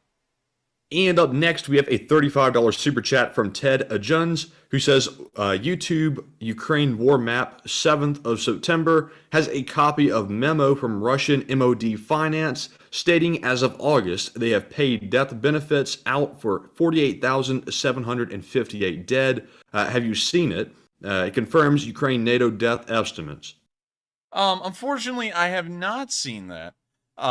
I will have to go on a bit of a hunt to try and find it, but unfortunately, I haven't heard about that yet. But if it is true, I would not doubt it whatsoever, and they're probably going to have a whole bunch of extra ones that they have to pay out in the next few days.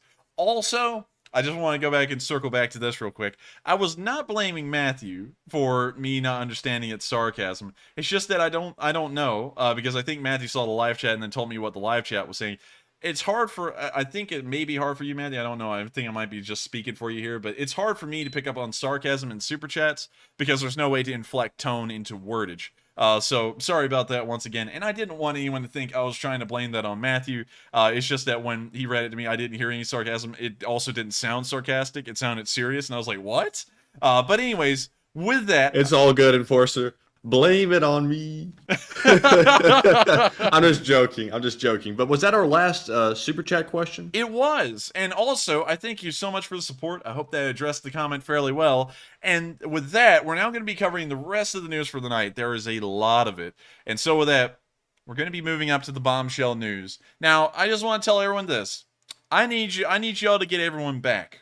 Everyone who left for the question segment needs to come back right now. We're about to go over something unbelievable. Something that comes straight out of a fairy tale. What you're about to witness is the Twilight Zone. The Ukrainians raised the flag over Vovchansk. Would this ever happen? I was highly doubtful, actually. When you see the Russian flag waving as the man climbs up, he grabs the Russian flag and tosses it to the ground. Vovchansk is liberated, and the town has now fallen into Ukrainian hands. Is victory sweet or what? Because I remember someone asking, hey, since the Ukrainians made it to Stary Saltiv and up to Rubizhny, why won't they just take Vovchansk as a supplier hub? And I said, because the river is dividing the Ukrainians and the Russians now, and it will be very difficult for the Ukrainians to cross the river. Well, they kind of got around that because they just pushed past Balakliia into the open ground and then just raced north to Vovchansk. So they kind of did it in a way. And so this is about as big a win, if not bigger a win, than the town of Kupyansk. Because the Russians have already left the area north of Kharkiv today. They're in the process of doing that right now. This little town supplied a decent amount of forces in this area. And so its capture means that the Russians would never be able to have a footing in this area again because they just don't have any supply hubs to do something like that anymore.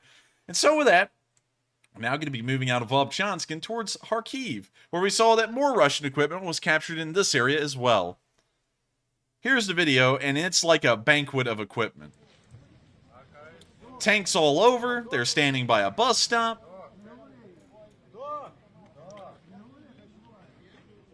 Just endless amounts of equipment.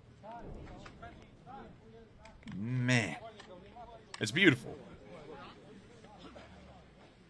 Equipment all behind the bus stop, some mines.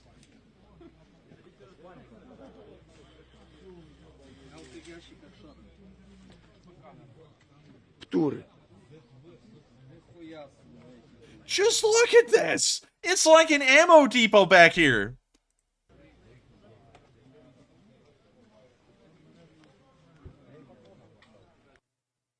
That's the end of that video. And is it beautiful or what? With that, we're now on to the next one. Because it just gets better. We see the Ukrainians engaging in a firefight with the Russians today as the Russians were retreating out of the area. Actually, that's the same video, located in two different areas, because this one said it was in Kharkiv, and so it was put up here as well. So sorry about that, that's a duplicate, but we will be moving back behind the lines where the Ukrainians have liberated some villages today, and we can see that the Ukrainian citizens are incredibly happy to be back in Ukrainian lands and have offered the soldiers tea. Here's a video of a kind Ukrainian man offering the men a drink. Kia. Possible Kia? Yeah. Take some. When you see them start dishing out the tea on the soldiers and citizens are all sitting by, just enjoying some free time. Yeah, Legion. She think, yeah. Oh, okay, so we good. Kia. Yes? Yeah. Kia? Да. Yeah. Marcel, very good. American, mi francuski. Yes, Francia, yes, American, yes? Да, American. Oh, okay. Hey, yes, cukor? Sugar, yeah? Yes, cukor. One. The guy's incredibly kind, actually. He's offering a lot of treats. Possible? Oh.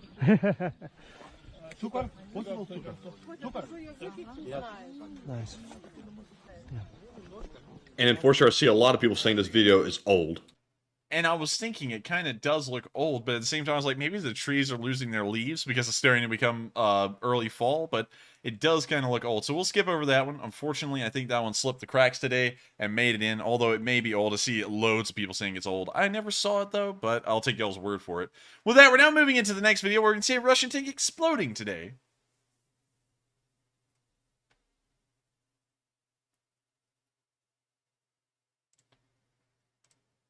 The tank fires, then sits there for a while, then begins to back up. The turret rotates around. It starts moving through the village.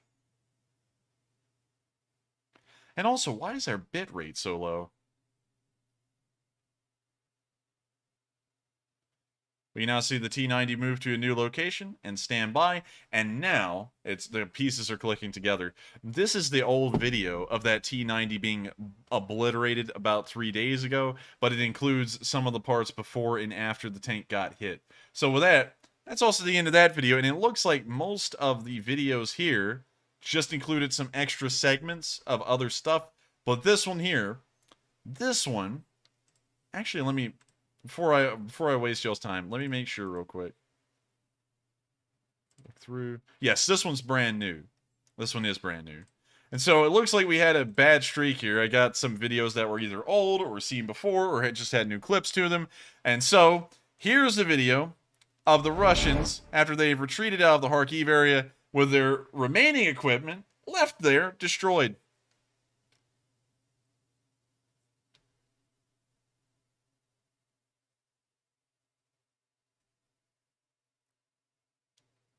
We can also see a remaining shoe.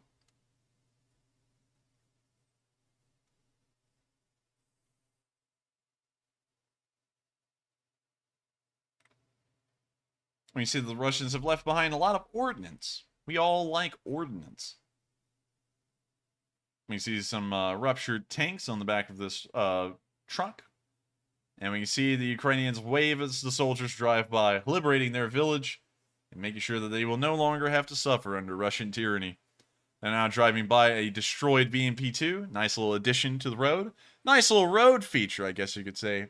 And so with that, that's the end of that video. And we've gotten through this northern Kharkiv area pretty quickly. And of course, it has been liberated along with the rest of the front today. A beautiful sight to see. With that, we're now going to be moving on to the Casualty Report. Strap in, everyone. The Casualty Report is going to be fun.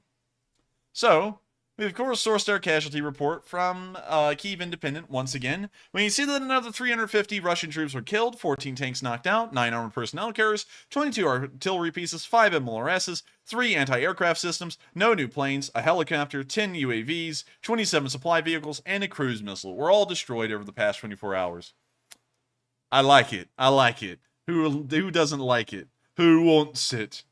Who wants some? The Russians are getting towards 55,000 now, and they're racing. They're trying to speed their way to that and try and break a record for who can lose 50,000 troops the quickest.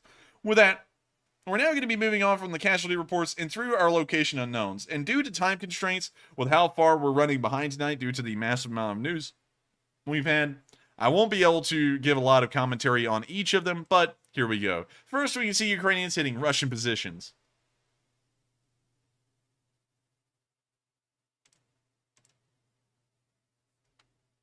You see the artillery raining down, explosions in the distance, and we can see some kind of a flare or a missile just kind of like flying around. We now see some Russian soldiers in a tree line, and it looks like he got hit. Oof. Not really fun for the Russians. Oh! We got a little Hell Rider going on here. It's on fire and they're trying to back it out.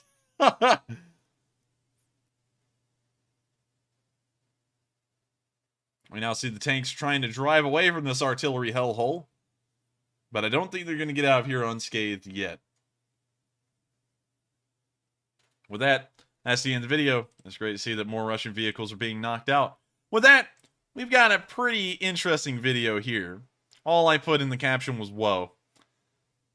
I think, Matthew, if you're busy, because I know you're probably really busy trying to control the live chat tonight, because we're getting about 100 chats a minute for the whole night so far. Yes. Here's a pretty fun video if you'd like to take a moment to watch this one. Okay. About to drop a bomblet and... What? Oh, what in the world did that hit? I don't know. I think these barrels were explosive right here. There's the WMD we were talking about. The Russians put some weapons-grade plutonium in those things. But it looks like the whole entire area just got leveled by that small bomblet. And I like it. I like it a lot. I don't know about y'all, but I'm loving it.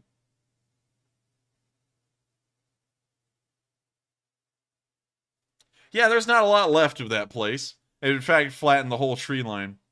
With that, I see some people saying it was either mines or fuel drums.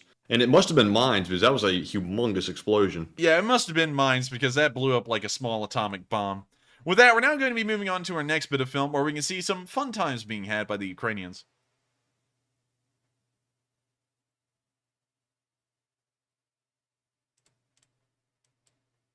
You see him addressing the camera as Russian vehicles burn behind them all over the place. Also, we could see them do something about as silly as our stream pre-warm-up, which we will not talk about. But with that, we're now on to the next bit of location unknown news, where we can see the Ukrainians are blowing through the Russian lines so good that they're now going to share food with kittens. Here's a video of that.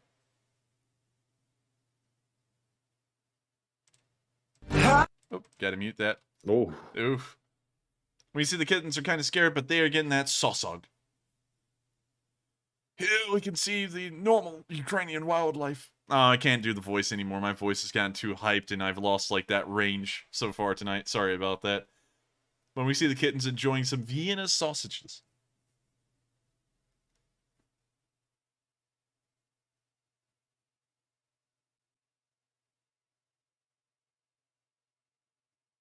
It's always cute to watch cats and dogs eat. I'm not really a big fan of cats, though, because I'm allergic to them. But they're still cute.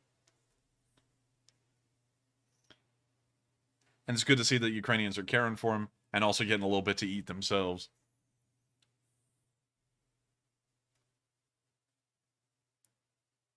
With that, that's the end of the video.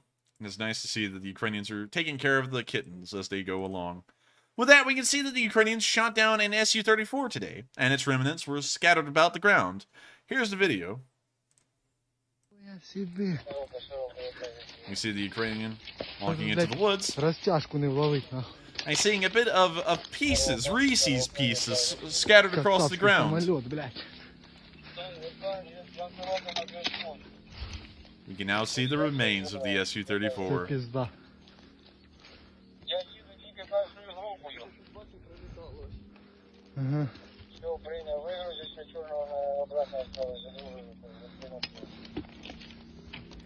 Now see him climbing onto a part of the jet. You see the engines right there. And out there in the distance, there is a ground crew that's going, "Aw, man," because their Su-34 got shot down. With that, we're now on to the next bit of Location Unknown news, where we can see a Ukrainian mine-clearing vehicle making its way down the road. They called it the Ukrainian Batmobile, but I don't really know why. Oh, because it looks like the Batmobile. When we see it driving on down the road, as Ukrainian vehicles pass on by.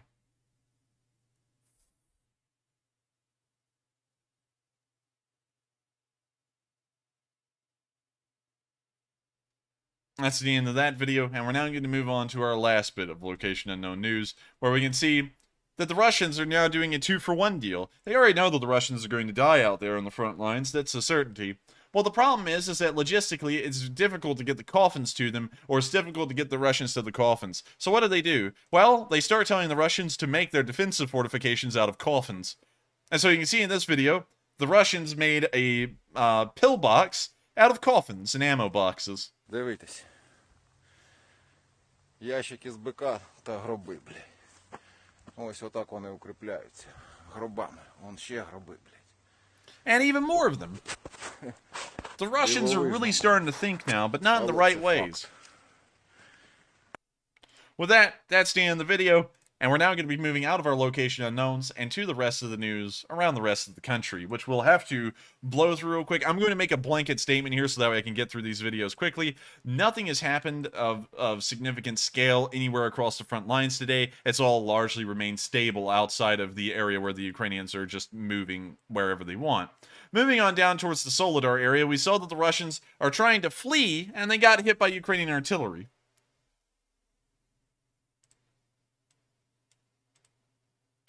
And you see here a Russian truck that is sitting in this crossroads. And it looks like the Russians are now worrying and trying to hop in and get out of there.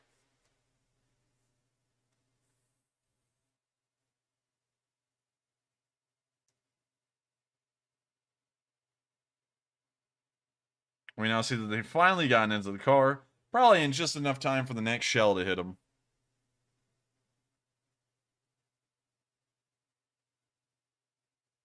Yep, just in time for the next shell to come right down on top of the car and take it out.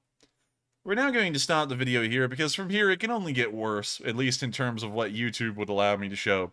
But you can see that the Russians just cannot move fast enough in any situation. We're now going to be moving out of the Bakhmut area and down towards Avdiivka, where we saw that the Russians had pulled out some Su-25s today in an attempt to try and stop whatever the Ukrainians are doing down here, which I considered pretty good. So here's the video.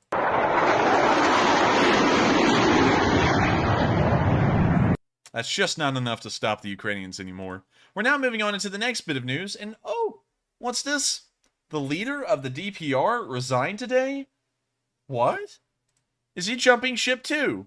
Apparently so. Apparently, according to a report from Euro Weekly News, we don't know if this is exactly true or not, but we heard that the head of the DPR, Denis Pushlin, has resigned today.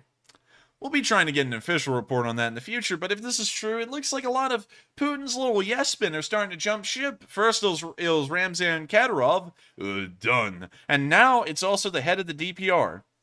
Interesting. And we can also see the official document right here that everyone's assuming he has resigned. And I gotta say, pretty interesting. If he's resigned, that's showing that things are going pretty badly for everyone involved. We're now going to be moving out of the Donetsk area, past the southern front, and down into Kherson, where we only had 2 bits of news today because the Kharkiv area pretty much dominated our news lines today. Starting off near Davydiv Brid, we could see that the Russians used a Krasnopol guided bomb against the Ukrainians to try and stop them, but we couldn't really tell if it hit anything significant. We can see on the camera here, they're looking at what looks to be... Oh, look at that, Matthew. They hit a literal empty street. There's nothing here. And the bomb explodes in the middle of the street. Wow. Just stupid. That's impressive. The accuracy of that's impeccable. And it really is impressive. Now we can see a Ukrainian tank that apparently was hidden under the tree? Huh, it doesn't really look Wait a like minute, it. what?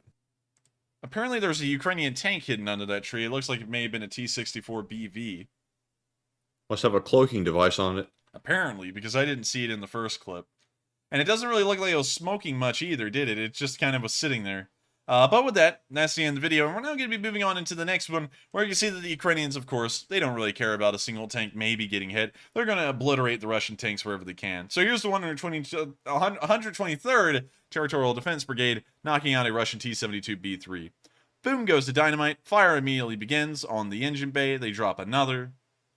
And they drop another. Actually, the fire didn't begin immediately. Looks like they're still trying to hit the T-72. But it looks like whatever has happened, the T-72 has stopped moving.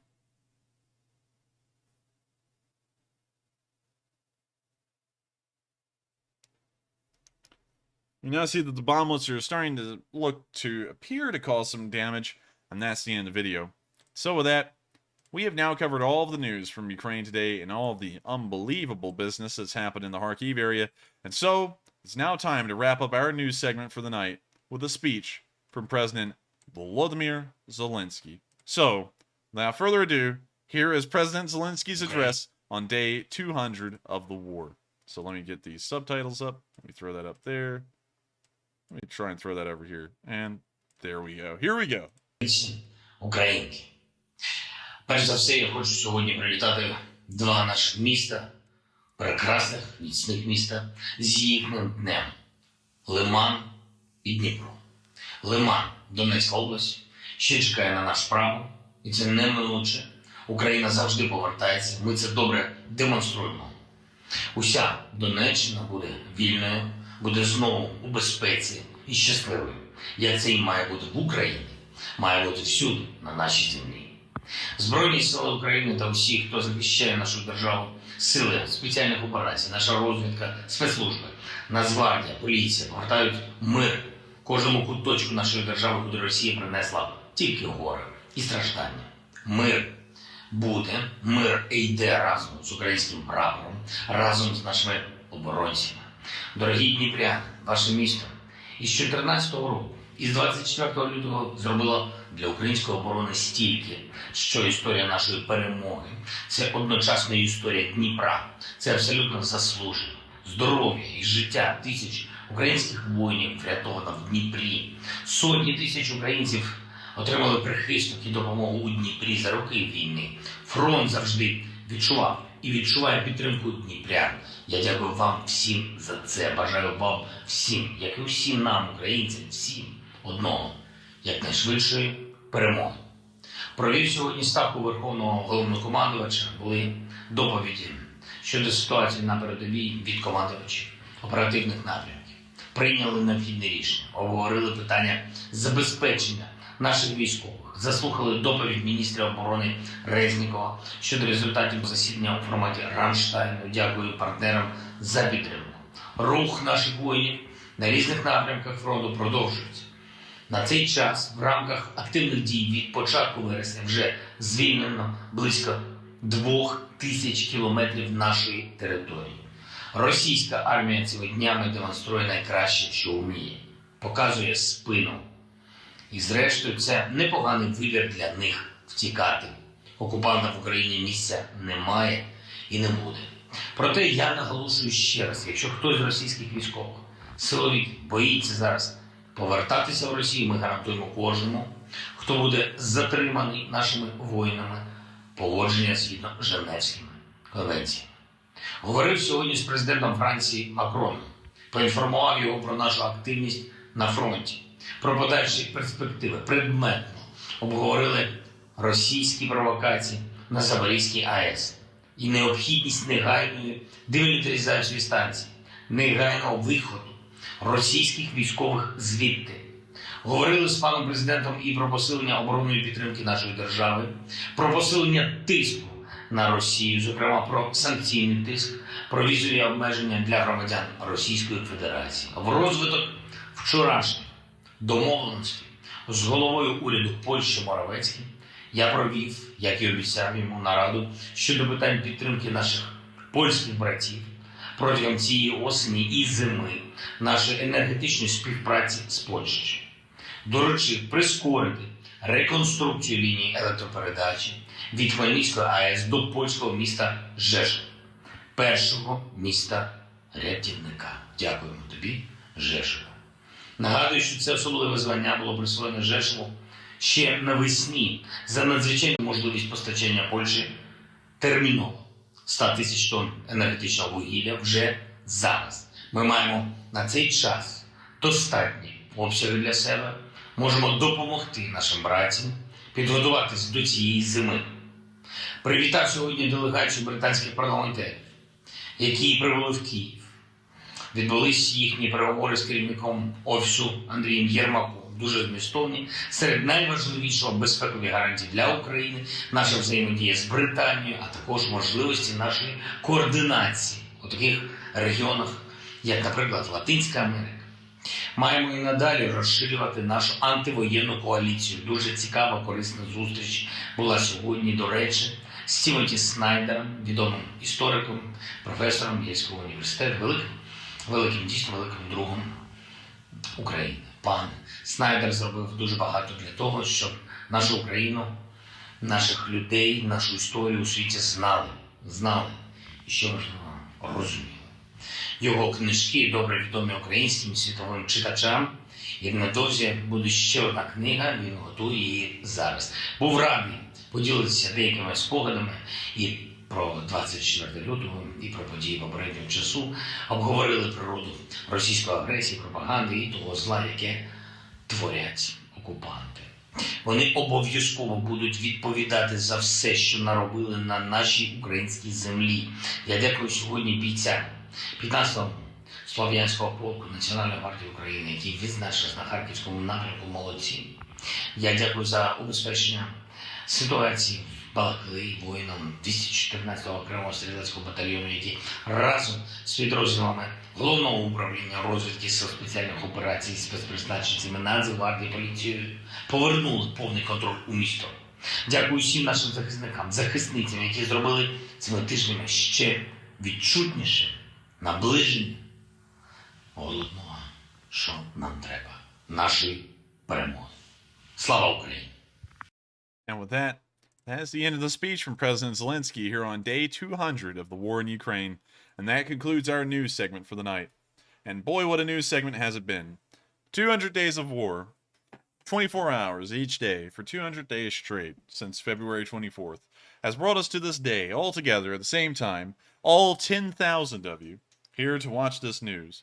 And I thank you all so much once again for counting on us as your reliable source of news every single night, and I hope you've enjoyed the news and the coverage that we've put out today. It has, of course, been an absolute pleasure for me to do this once again, and I hope that if you're here for the news alone, that you will have a great night, stay safe, and I'll see you all tomorrow for the Sunday fundraiser. Now, for the rest of you who are here for the question segment, the fun has just begun, and we're about to move right into it and begin to address every single super chat that's been sent in tonight, along with as many live chats as we can. And so, before we start off, how many super chats do we have, Matthew?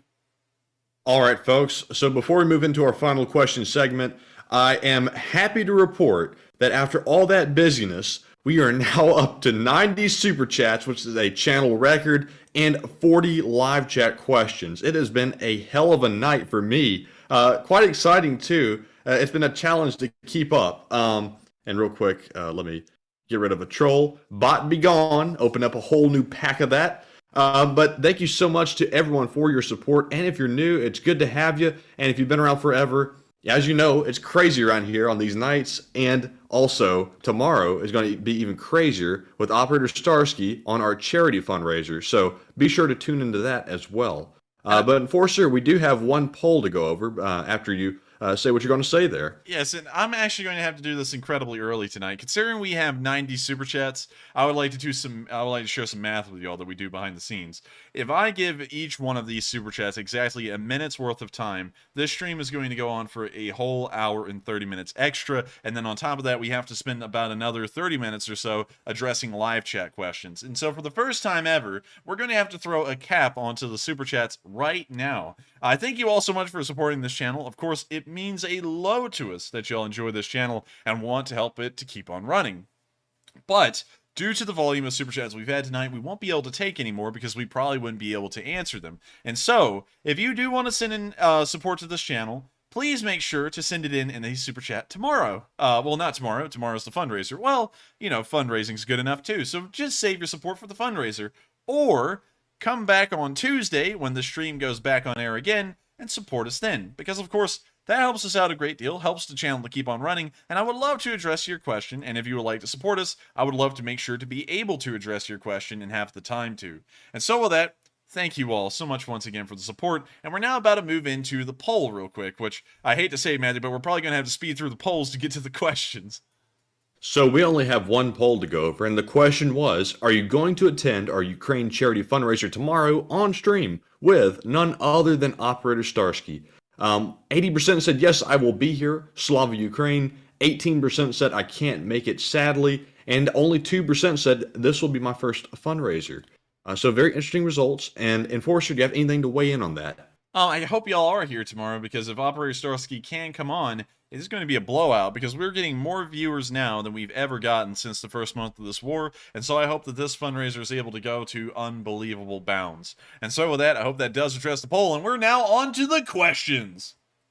And up first, from our super chats, we have a $33 super chat from John Boyer, longtime channel legend, who says, I'm worried about your voice volume on your vocal cords. Enjoy your enthusiasm, just the same, Slava Ukraine. Well, I thank you so much for the support, and yes, it is a strain a little bit on my vocal cords to sound like I do sometimes, but it is all for good reason. Whenever I act hyped, I'm trying to deliver that the impossibility of the situation we're in right now and how crazy it is, but of course I am trying to contain them a little bit better, and that's why I've kind of toned it down in the question segment right now, and I hope y'all all enjoy my voice oh so much. And so with that, I thank you so much once again for the support. Thank you very much for enjoying the enthusiasm, and also, Slava Ukraini. And so with that, we are on to the next one, and thank you once again. And up next, we have a $30 super chat from John Toth, who says, have you seen the demonstration of the latest Russian tank? They can reverse 5 times faster than they can advance. Actually, I have seen that, and they do move pretty fast in reverse for a tank that only has 1 reverse gear. And so with that, I hope that does answer the question fairly well. Thank you so much once again for the support, and also a pretty good joke. I like that one. And so with that, we are on to the next one. And up next, we have a $20 super chat from Jose Diaz, longtime channel legend, as everybody knows. He says, greetings from Arecibo, Puerto Rico. If Puerto Rico is granted statehood, I will absolutely vote for the ticket Enforcer and Enforcer Matt. Thank you for the great job in helping our Ukrainian friends. Gloria a Ukrainia. And thank you so much for the support, and I'm glad to know that Puerto Rico is behind the Enforcer, and Puerto Rico is the LSA. Of course, it helps us out a lot to receive everyone's support. It helps our channel to keep on running, and I thank you so much for your support for my candidacy as president in the 2040 presidential election. It will be my honor to serve as president of the United States, and I hope I can return decency and some pretty good common sense back to the office, because I'm going to say this as a fair critique of both sides. I feel like decency and common sense has kind of left the modern American political sphere in every direction. Just look at what's going on right now. Just to go turn on the TV for a second and go listen to CNN and Fox, just flip in between them and tell me that that makes any common sense. So with that, we are on to the next one, and thank you once again for the support. And moving right along, we have a $20 super chat from White Lightning 777, who says, does Ukraine have a royal family left alive?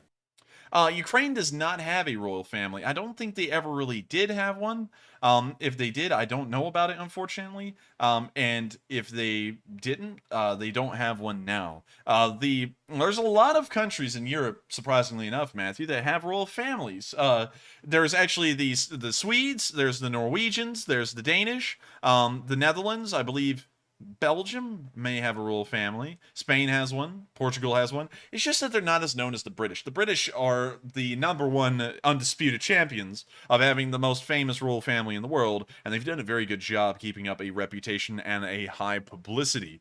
And so with that, I hope that does address the comment. And I hope that gives an answer to that question. Right now, they do not have a royal family. The closest thing they have to anything royal would be their president, Volodymyr Zelenskyy. And so with that, we are on to the next one. And thank you once again. And up next, Kaltenberg throws in a $20 super chat and says, Slava Ukraine. And thank you so much, Kaltenberg, for the support, and also, Slava Ukraini. And so with that, we are now on to the next question. And thank you once again for your support. And up next, we have a $20 super chat from Sunray, who says, now, do you think Ukraine will take back Crimea? I know before you said you didn't think so, but guess what? I think so. Slava Ukraine. Well, Sunray, I'm going to have to back you up now. I'm kind of coming around. With the speed that the Ukrainians are retaking this ground up here, there's only they've taken a third of it within 4 days that's north of Luhansk. They only have another 2/3 to take in this area, and if they did it at the exact same speed they did over here, in about a week and a half to 2 weeks, they may be on the outskirts of the former borders of the LPR again. And so with that in mind, I would have to say, I think the Ukrainians could probably take Crimea with a pretty relative ease. And so with that, I hope that does answer the question, Sunray, and I'm on your side now, because I do think that they could probably take Crimea fairly easily. And so with that, we are on to the next one, and thank you once again. And up next, we have a $20 super chat from Tiago Andarde, who says, hello, Enforcers, I'm Brazilian. I've been watching the stream since the first week of the war, and it's my first super chat. How do you guys manage your free time? Do you have a chance to go out and have a little fun? And Slava Ukraine. And I thank you for the support. Also, it's very cool to hear that that's your first time super chatting. And also, thank you for watching the channel for so long. It means a lot to me that a lot of people enjoy this news. And surprisingly enough, in the question segment, we have 8,000 people here right now. Do y'all know how crazy that is? I know y'all have been on stream every night. Usually, our peak viewership is somewhere around 7.3 thousand. On a normal night, and right now we are still about 800 above that in the question segment, so that's pretty nuts to think about. And so I thank you so much for being here for 200 days and sticking it through with us, because it's just very good to know that a lot of people do enjoy our news. Now, to talk about our free time, I don't have free time. This war takes up all of my free time, pretty much. It's kind of a voluntary work of passion, and also the video I made today ate up any free time that I would have had otherwise. If y'all haven't seen it, it's a video addressing what has happened after the Queen has died. Not a lot of people watched it. It looks like the title wasn't interesting enough to get people to click it.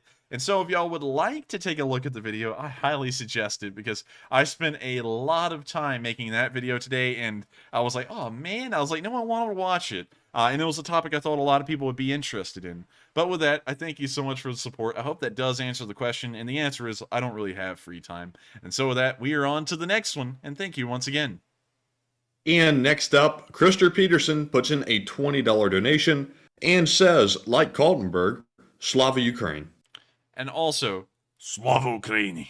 And thank you so much once again for the support. And with that, we are on to the next one. And thank you once again. And up next, we have a $20 super chat from Vasily, who says, what are your thoughts on how Z propagandists will continue on after Russian capitulation? In World War II, I think some committed themselves off the big screen forever. Will our favorite evildoers follow that way or go to The Hague? I think that the Russians, the Z propagandists, will most likely run and hide, or retire, or just change what they're saying and become a mouthpiece for whoever is in charge. But I don't really know. I can't really tell you for certain. There's so many different precedents historically for what will happen to these kind of people. Some of them do a complete 180 on what they're saying and start supporting the people who just won. Some of them get killed. Some of them kill themselves. And then others get put in prison. So unfortunately, I don't have a clear enough historical precedent to give you a good idea of what would happen to them. But I think bad things will happen to him if they are ever caught outside of Russia. And so with that, I hope that does answer the question. And with that, we are on to the next one. And thank you once again. And we have a super chat from Michael Sachinsky, who puts in a $20 donation and says, I'm paying it forward. Here's $10 from Mike Ranger, who can't give, so I'll put it in for him, and $10 from me. Keep up the good work. Well, thank you so much for the support and also the generosity from Mick Ranger and paying it forward. That's very kind of both of y'all. And of course, y'all's support helps this channel to keep on running. And without it, this channel and its survival wouldn't be possible. And so thank you so much once again for the support. And I hope that addresses the question, the comment, fairly well. And so with that, we are on to the next one. And thank you once again. And we now have a $20 super chat from Darth Meat, who says, please review to the new people with how you came up with the Leaf Spring Army. I was on when you did it, and it was epic. Well, I thank you so much for the support, Phil Dartham. And also to answer that question real quick to anyone who may be new, long time ago, in a war that doesn't even exist anymore, it's totally changed from that time, around day 15 of the war, there was a Pantsir AA system that had been caught on fire in a field, and the Ukrainian was walking around it and showing it on camera. Near the rear of the vehicle, there was a visible leaf spring suspension system, and I made fun of it, saying that it was antique and and was obsolete. No one used it anymore. I was, of course, wrong, and I found that out about a minute and a half later on a Google search, but the chat went wild, and they just started talking about the leaf spring. And so the leaf spring joke was around on the channel for 2 whole days, and it was hilarious. We were getting a good laugh out of it. And so finally, someone said in the live chat, I forgot specifically who the exact person was, but they said, we're like the leaf spring army. And it just stuck. I was like, wow, that's nice. I like it. And then everyone else just went along with it and liked it. And so our community became known as the leaf spring army. And so with that, I hope that addresses the short story of how the Leaf Spring Army came to be. And thank you so much for the support. And thank you for letting me share that little story of how this wonderful channel and this wonderful community came about. And so with that, we are on to the next one. And thank you once again. And up next, we have a $20 super chat from the Psyops, who says, after stream, anyone up for some Ukrainian karaoke? Don't worry about being bad. It's hard to read a language with backwards letters. Well, I thank you for the support, Psyops, but sadly, I think that this stream is going to go on so long tonight, it's going to be a marathon length practically, that it would be really hard for me to do the karaoke, but I highly recommend that y'all hop into the live chat and also join the Discord. There's a link in the description below that I'll send you there, because it is a really cool community, and I love everyone who is in our Leaf Spring Army, especially on the Discord, because y'all are pretty funny whenever I get to get in there and get on a call. And so with that, I thank you so much for the support, Psyops, but sadly, I'm not really sure if I could tonight. And so with that, we are on to the next one, and thank you once again. And up next, we have a $20 super chat from W, who says, I saw a video of colonists leaving at mass. What should the Ukrainians do if they come across them? Arrest them, perhaps? Prosecute them for being illegals? Or what do you think? I think that the Ukrainians should just deport them and have it done with. Trying to process them through the legal system takes time and money and clogs it up and pretty much makes it to where the Ukrainians cannot use it themselves. And so I would just make sure that it's a standing order for the military that they immediately just push them on in front of them and just push them out of the country. So with that, I hope that answers the question fairly quickly. I hope that's a good answer to it as well. And thank you so much once again for the support. And I hope that answered the question, W. And so with that, we are on to the next one. And thank you once again. And up next, we have a $20 super chat from Tim Swenson, who says, keep on rocking at Ukraine and go LSA. Could this snowball, or will the Russians be able to retaliate? I don't think the Russians will be able to retaliate at this point. They're now on the back foot, and it would take them a long time to try and regain the initiative, so I don't think it would be possible for them anymore. But with that, I hope that does address the comment fairly well. And also, Slava Ukraini! And thank you so much once again for the support. And with that, we are on to the next one. And up next, we have a, let's see here, $20 super chat once more from Kaltenberg, who says, this is on behalf of those who can't donate. And thank you so much, Kaltenberg, for the support. It does mean a lot to me, and you've been here forever supporting this channel, and I can't thank all of y'all enough for helping us to keep the Lee Spring Army as a fine-running, well-oiled machine, thanks to y'all's support, and helping us to do this every day as a job, so that way we could get to day 200. Who would have ever believed that we would be here 200 days in, and watching what's happening right now? I would have never believed that 100 days ago, when I started the stream with only about 30 live viewers and a live audience. And so with that, we are on to the next one, and thank you so much once again, Kaltenberg. And up next, we have a $20 super chat from Justice Ryan, who says, Enforcer, even though the Ukrainians are leading a great counteroffensive, do you think it'll take till November or December with the next Lend-Lease to once again put an end to the war? I think that the Ukrainians have enough momentum right now that they don't really rely on the next Lend-Lease for their offensive. I think they can continue this one for now and do fairly well. It's done unbelievable. I mean, like, this kind of ground being covered in this amount of time is just unfathomable. Real quick, actually. Let's take this and drag this real quick. Wait a minute, you can just take that and drag that like that? Yeah. I didn't know you could do that. You're just moving the whole thing. And here's that amount of ground that the Ukrainians have taken inside of Moldova for scale.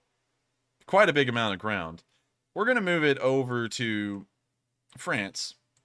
I wish I could turn it. I can't rotate it, sadly. That's one thing I can't do, Matthew. I can grab it and move it, but can't really rotate it much. But look at that. It fits like a Lego piece again. That's how much ground the Allies would have taken over the course of 4 days to do what the French have just done. And also, just to show y'all how big this really is, there it is over the city of London. It extends all the way up towards Birmingham and all the way down towards Hastings and into the actual English Channel. That's how big this area is. And that kind of gives you a scale of how much ground the Ukrainians have taken. And so, in that perspective, I think that the Russians really just can't recover from that. There's just no way you can. And so with that, I hope that does address the comment fairly well and give some idea of scale as to how well the Ukrainians are doing right now. And so let me click that back into place like a Lego piece. There we go. And with that, we are on to the next one. Thank you once again. And also, real quick, just a note to everyone, we do have a cutoff on the Super Chats tonight. And so if you sent one in, we will probably try and address it. But I highly suggest y'all do not send them in because we get a massive amount extra. We just unfortunately won't be able to address any of them. And so with that, we are on to the next one. And please, everyone in the live chat, remind everyone and make sure that everyone knows that we have a cutoff for tonight because we have so many to answer. How many do we have left, Matthew? So let's see here. I actually do a calculation tonight. I can't do it in my head. There's so many. Let's see. We have a total. It's actually, folks, I have a format in my spreadsheet, and it's actually off the formatted section. So that's how many we have. Let's see. 124 minus 47. So about 77 left. Jeez. And y'all can see why we have a cutoff, hopefully. And so with that, we are on to the next one. And up next, we have a $20 super chat from Patrick Sheehan, who says, time for the Russian military to revolt against Putin. Is it time? I would say it's time. The Russians are just losing at this point, and so they have nothing to lose. They're losing in every way. So if you have nothing to lose, that makes people do desperate things. And so I do think that now is the time. And so with that, I hope I've answered that fairly well. And thank you so much once again for the support. And while we move on to the next question, I'm going to move this giant chunk of ground that the Ukrainians have taken around the world and compare it to places in the United States. And so with that, we are on to the next one. And thank you once again. And why is this? Oh, come on. It just freezes. And oh, dang it, it just froze. I think moving this thing. Oh, there we go. It's back on the move again. And so with that, it's like a little old hurricane coming to America. And there it is compared to Delaware. And so with that, let's read that next question. And next up, we have a $20 super chat from Jugs Shammy, who says, do you think Russia will go to the extremes with WMDs? They're losing the war now, and now they need to keep the Russia is the best front. And Jugs Shammy, we actually ran a poll on that earlier. I don't know if you put that in after or before the poll, but my perspective is that they will probably go to that extreme if they're pushed out and humiliated, but the Enforcer is on the opposite end of the spectrum, so I'll let him take it from here. I am on the opposite end of the spectrum. I don't think the Russians will use weapons of mass destruction just because there's never been a historical precedent for it, and that's what I largely work off of on this channel when saying things. And so with that, I hope that does address the question fairly well, and thank you once again for the support. And with that, we are on to the next one. And once again, I would reference you back a little bit earlier in stream to that poll, because we fleshed that answer out very well back then. And so with that, we are on to the next one, and thank you once again. And up next, we have another super chat from Psyops, who puts in another $20 donation and says, how much is it realistically going to take to scare the enforcer during the stream? Donut Fund and muhaha. And Psyops also, I have accidentally scared the enforcer on stream before. It was one of our earlier nights when the stream was having an issue and his headset went out. And I actually brought him over a wired pair of headphones, and I tapped him on the shoulder and said, hey, and he went, ugh. I was like, it's just me. I'm just trying to give you some headphones. He's like, oh, you scared me. Now one thing that Matthew doesn't know is that when I'm doing this, I'm in my zone. I have to have like a mental mindset to do this, and I have to be dead on focused on everything I'm doing. And so when he came in and tapped me, like nothing existed in my world but the screen I was looking at and everything I was trying to keep on track. And so when he tapped on my shoulder, that was completely out of that world that I had envisioned at that point. And so it scared the hell out of me. So with that, I hope that answers the question fairly well, Psyops, because I have been scared before on stream. And so with that, we are on to the next one. And thank you once again. And up next, we have a $20 super chat from BC Skyman, who did not leave a comment, but BC is a channel legend, and we still appreciate him as much as we did since the beginning. So thank you very much, BC. We do appreciate you very much. And up next, we have another super chat from Psyops, who puts in another $20 donation and says, do it. We all want to see it. Give in to that peer pressure. It's fun, but evil. Moha. I don't know what he's talking about. I don't either. Psyops, what are you talking about? You gave us no context. That could be anything. But thank you for the support. And depending on what it is, I might try it. But it really does depend on what it is. If it's something a little too off the hinge, maybe not. But I don't know. We'll see. So with that, I thank you for the support, Psyops. And with that, we are on to the next one. And up next, we have a $20 super chat from Phil Tatham. And he also does not leave a comment, but thank you very much, Phil, for that support, and thank you for also being around for a very long time.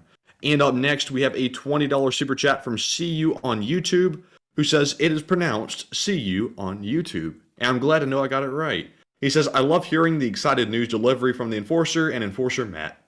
And thank you so much for the support and the kind words as well. Kind words do mean a lot to us, and also the support helps this channel keep on running. And so thank you for getting us a double dipping or a double whammy of support, because it does mean a lot to us and helps this channel to keep on running. And also thank you for the thank you for enjoying the excited presentation. There's some people get on here and they want to complain, it's a war, you know. And the thing I don't think they understand, because I guess they must be new, is that I've been here for 200 days and I've seen everything. So at this point, the war is the war. You know, it's like I'm sorry that I'm not like whoever you are who's just kind of new to the thing or kind of looks at it at a glance. I've seen everything. I've probably seen a lot worse than that person has. So I have to try and keep chipper so that way I can keep my sanity. And so with that, thank you so much once again. I hope that does address the comment fairly well. And with that, we are on to the next one. And up next, we have yet another super chat from Psyops, who says, the most effective weapon system we can send Ukraine are windows. Russia just can't seem to resist the urge to jump out of them. Well, I thank you for the support, Psyops, and that was a really good joke. I think that would be Russia's worst weapon, because windows, man, there's a lot you can do with a window. And so that, thank you so much once again for the support, Psyops, and also a pretty good joke. You're always coming up with creative ones, and I appreciate that a lot. And so with that, we are on to the next one, and thank you once again. And up next, we're not done with Psyops yet. He puts in another $20 donation, and this super chat is 100% Psyops style. He says, how in the world is Zelenskyy able to walk with steel orbs that large? Probably with a clicking noise. Yeah, definitely with a clicking noise. And thank you for the support, Psyops, again. And also, I'm sorry if I don't laugh a lot from this point on. I felt like I was about to gag right there because I've laughed and cheered so much tonight. But with that, I do thank you so much for the support, Psyops. And also, I do think that Zelensky's got to have some steel balls or something, because the bravery that he showed at the beginning of the war and his continued support and fervor for the Ukrainians has been boundless the entire time. And I do have a lot of respect for him for that. And so with that, thank you so much once again for support. And also, a pretty good joke again. And with that, we are on to the next one. And up next, we have a $19 super chat from Level 70, who says, Enforcer, the war is in a very dangerous phase right now. The Russians are losing. Will Putin use tactical nukes out of desperation? And what should NATO's response be if that happens? And Level 70, that is an excellent question. And I think you put that in before the polls went up. But I believe that didn't help inspire the poll as well, because I saw a couple of people mentioning that. I would think that the Russians most likely would not use tactical nuclear weapons just because of the implications behind it. It's never been done before. There's not a historical precedent for this. And also, it most likely would lead to direct Western involvement. So with that in mind, I would have to say it's probably not going to happen, but then again, I could be wrong. It could happen. It's just that I'm thinking it most likely won't. Now, Enforcer, I want to ask you this real quick, because I'm sure the audience has this question in mind, but I'm not sure if anybody's asked it yet.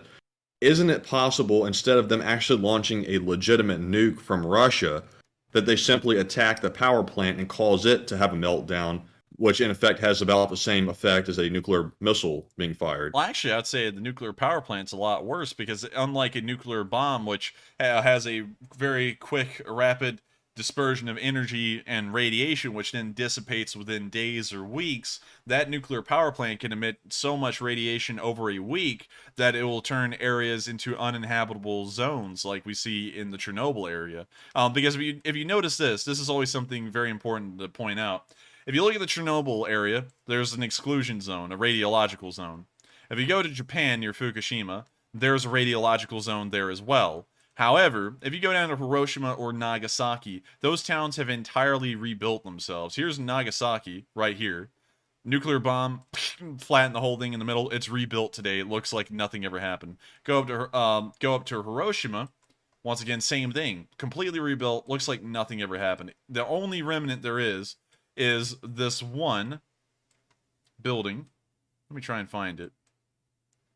It's the one building with a dome on it, if you know what I'm talking about, Matthew. It's the one that was standing. This was made of concrete. But yes, I know which one you're talking about, but I can't remember the name of it. Right here, the atomic bomb dome. That's the building. And they've left it in its original condition, and that is the only thing left in Hiroshima that shows the devastation that was caused by the nuclear bomb. The only thing. So with that, I honestly... Although clearly, though, I know the Enforcer knows it, but the nukes have gotten much worse now, so that would be a small drop in the bucket compared to what happened there. The nukes have gotten worse, that is true. However, their radiation is still limited in scale and only lasts for a couple of days or a couple of weeks, although their blast radius is larger, and the fallout from them would be larger as well if they were a ground burst. But still, I think that a nuclear power plant in that perspective would be far worse, because the damage would be so much more significant and so much more long-lasting. But with that, I hope that answers that question, Matthew. That was actually a pretty good one, and we are on to the next one. And up next, we have an $18 super chat, once again, from Ted Ajuns, who says, sponsor 2 live chat questions, and thank you. And Ted, I'm going to have to only do 1 this time, just because have so many more to go. So real quick, up from the live chat, this one is sponsored by Ted Ajuns. And this question goes to Dean, who says, do you know if Lyman has been liberated? There are reports of heavy fighting there, and that is possibly liberated. I have it on the map as practically being liberated, because I had already heard about the fighting before the stream. It's just that we hadn't had an official declaration that the town had been retaken yet. So unfortunately, I can't answer that question right now, but I am waiting for more information to try and get a more clear report on what's going on there. And so with that, I hope that answers the question in a way, because we're waiting for news on that, much like everyone else is. And so with that, we are on to the next one. Thank you once again. And up next, we have an $18 super chat from Junebug72, who says, Ukraine is going to win, and the orcs are going to lose. Victory, peace, healing, and restoration will be. Slava Ukraine, and Hiram Slava. And thank you so much for the support, Junebug, and I do agree that the war will be won eventually. I think it'll most likely be within a couple of months at this rate. And also, thank you so much once again for the kind words to Ukraine, and also, Slava Ukraini. And so with that, we are on to the next one, and thank you so much once again, Junebug72, for being a constant supporter of this channel and helping the Lee Spring Army to keep on rolling. And so with that, we are on to the next one. And now we have a super chat from Paul Kirill, who puts in a $15 donation and says, nice to see Russia leaving all this equipment behind for Ukraine. Do you think Russia will have the equipment needed to make a new defensive line? I don't think they will. I think they've largely run out of equipment everywhere, and that's why we're starting to see that massive amounts of ground could be taken by Ukraine, is because the units are so under-equipped or so sparse in density. I just don't think they will, but on the bright side, even if they don't, and the Ukrainians blow through their lines, they just constantly gain more and more equipment the more ground they take. And so with that, I hope that does answer the question in a way, and also thank you so much for the support, Paul Kirill. It helps us out a massive load and helps us to keep this channel running. And so with that, we are on to the next one, and thank you so much once again. And we have a $15 super chat from Rick George, who says, the poll should have added Mariupol. That is when I will get excited. Well, I thank you so much for the support. I was going to try and do one of those voices there. Like, have you ever wanted to have Mariupol? I can't even do it tonight. You got to be in the 109.9, the possum. Wait a minute. Have you ever wanted the pulling power of a Ford F-150? I can't do it tonight. But anyways... like, I'm sure someone will say, no, that's great, but it's not great for me. I have high standards for those things, but, and even then I feel like they suck. But anyways, Mariupol is a pretty interesting one. However, I think that it'll be one of the last cities retaken. It's just not on one of those major routes. It's not a major supply hub. And I know that doesn't make a lot of sense, but, if I explained it out, it would. But with that, I hope that does answer the comment. And also, we may put that one on a poll in the future. That is a pretty decent idea there. And so with that, we are on to the next one. And thank you once again. And up next, we have a $15 super chat from Fraser Skormorowski, who says, some cash for the donut fund. What effect do you think this will have on the Ukraine supply lines? Are they going to zero fast? And is the question, how's the cash for the donut fund going to affect it? Well, the cash for the donut fund is going to help it out a great deal in knocking out Russian supply lines. They can use that to lure in Mr. Lunchtime. Yeah, Mr. Lunchtime will be lured in with those, and we're going to take him out. And so with that, I unfortunately don't know how to answer that question because beyond joking about it, I don't know how the donut fund would deal with the supply lines and logistics. But if you could clarify that, we'll try and circle back around and get an answer for it. And so with that, thank you so much once again for the support. I hope that kind of does address the question in a way. And with that, we are on to the next one. And thank you once again. And also, Denise in the live chat, who is the fundraiser for the week? I don't think we've decided yet. We're still researching and making sure we have it down pat before we announce it. But we will let you know as soon as we make a decision.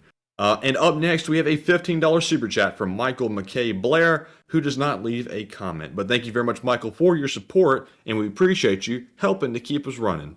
And up next, we have a $15 super chat from Richie MC, who says, Enforcer, as we honor the 21st year since 9/11 tomorrow, what does 9/11 mean to individuals like you that were born after the 9/11 terrorist attack? Your whole life, American was at war. Well, I thank you for the support, and that's a great question. A 9/11 to me, particularly because I was not alive for it, it's just a significant event that happened months before I was born. I don't really know much about it. All I hear is that, you know, people tell me how much it changed the world, but considering I grew up in a world that had already been affected by 9/11, I didn't know a world that existed beforehand. And so unfortunately, I don't have a comparison to say how much 9/11 affected us. And so it is a calamitous event in our nation's history that propelled us into a global war on terror, which we largely seem to have won, actually, because I haven't heard of a lot of terrorist attacks happening here in the United States anymore. Don't know about y'all, but, you know, even though we did leave Afghanistan and they're now run by the Taliban again, I haven't seen ISIS operating. Well, I can't really say. YouTube doesn't really like anyone talking about that, but I haven't really seen a lot of that kind of stuff happening in the United States, which I'm pretty happy to see. So I guess in a way we kind of created a problem and then fixed the problem. And so with that, I hope that does address the comment in a way. I would love to go into more detail on it, but of course, I don't know how many super chats we have left. We probably have like 50. And so with that, we are on to the next one. And thank you once again. All right, and moving on to our next super chat, we have a $14 donation from Mike D, who says, "It is an honor to let you into my living room for 6 nights a week. I dearly hope within the next months, we, the LSA, can celebrate VU Day together. I raise my glass to you and all those fighting tyranny." Well, I thank you so much for the support. And also, to address that comment, that's really an interesting way to talk about the stream, is that you allowed us into your living room for 6 months. That's a really interesting one. And also, I thank you so much for allowing us in there and allowing us to run this show for so long. It's been an honor to me to know that this many people have enjoyed my coverage and report on this war, because I... just to say this again, don't say it a lot. I'm sure that a lot of new people will be like, what? I'm only 20 years old. Still in college, trying to knock out that, and eventually go to law school and become the president of the United States. It's very interesting to me to know that I can speak well enough about topics like Ukraine to have people well above my senior, so in between the ages of 45 and all the way up till 80 and 90, watching the show and appreciating my commentary and information I give.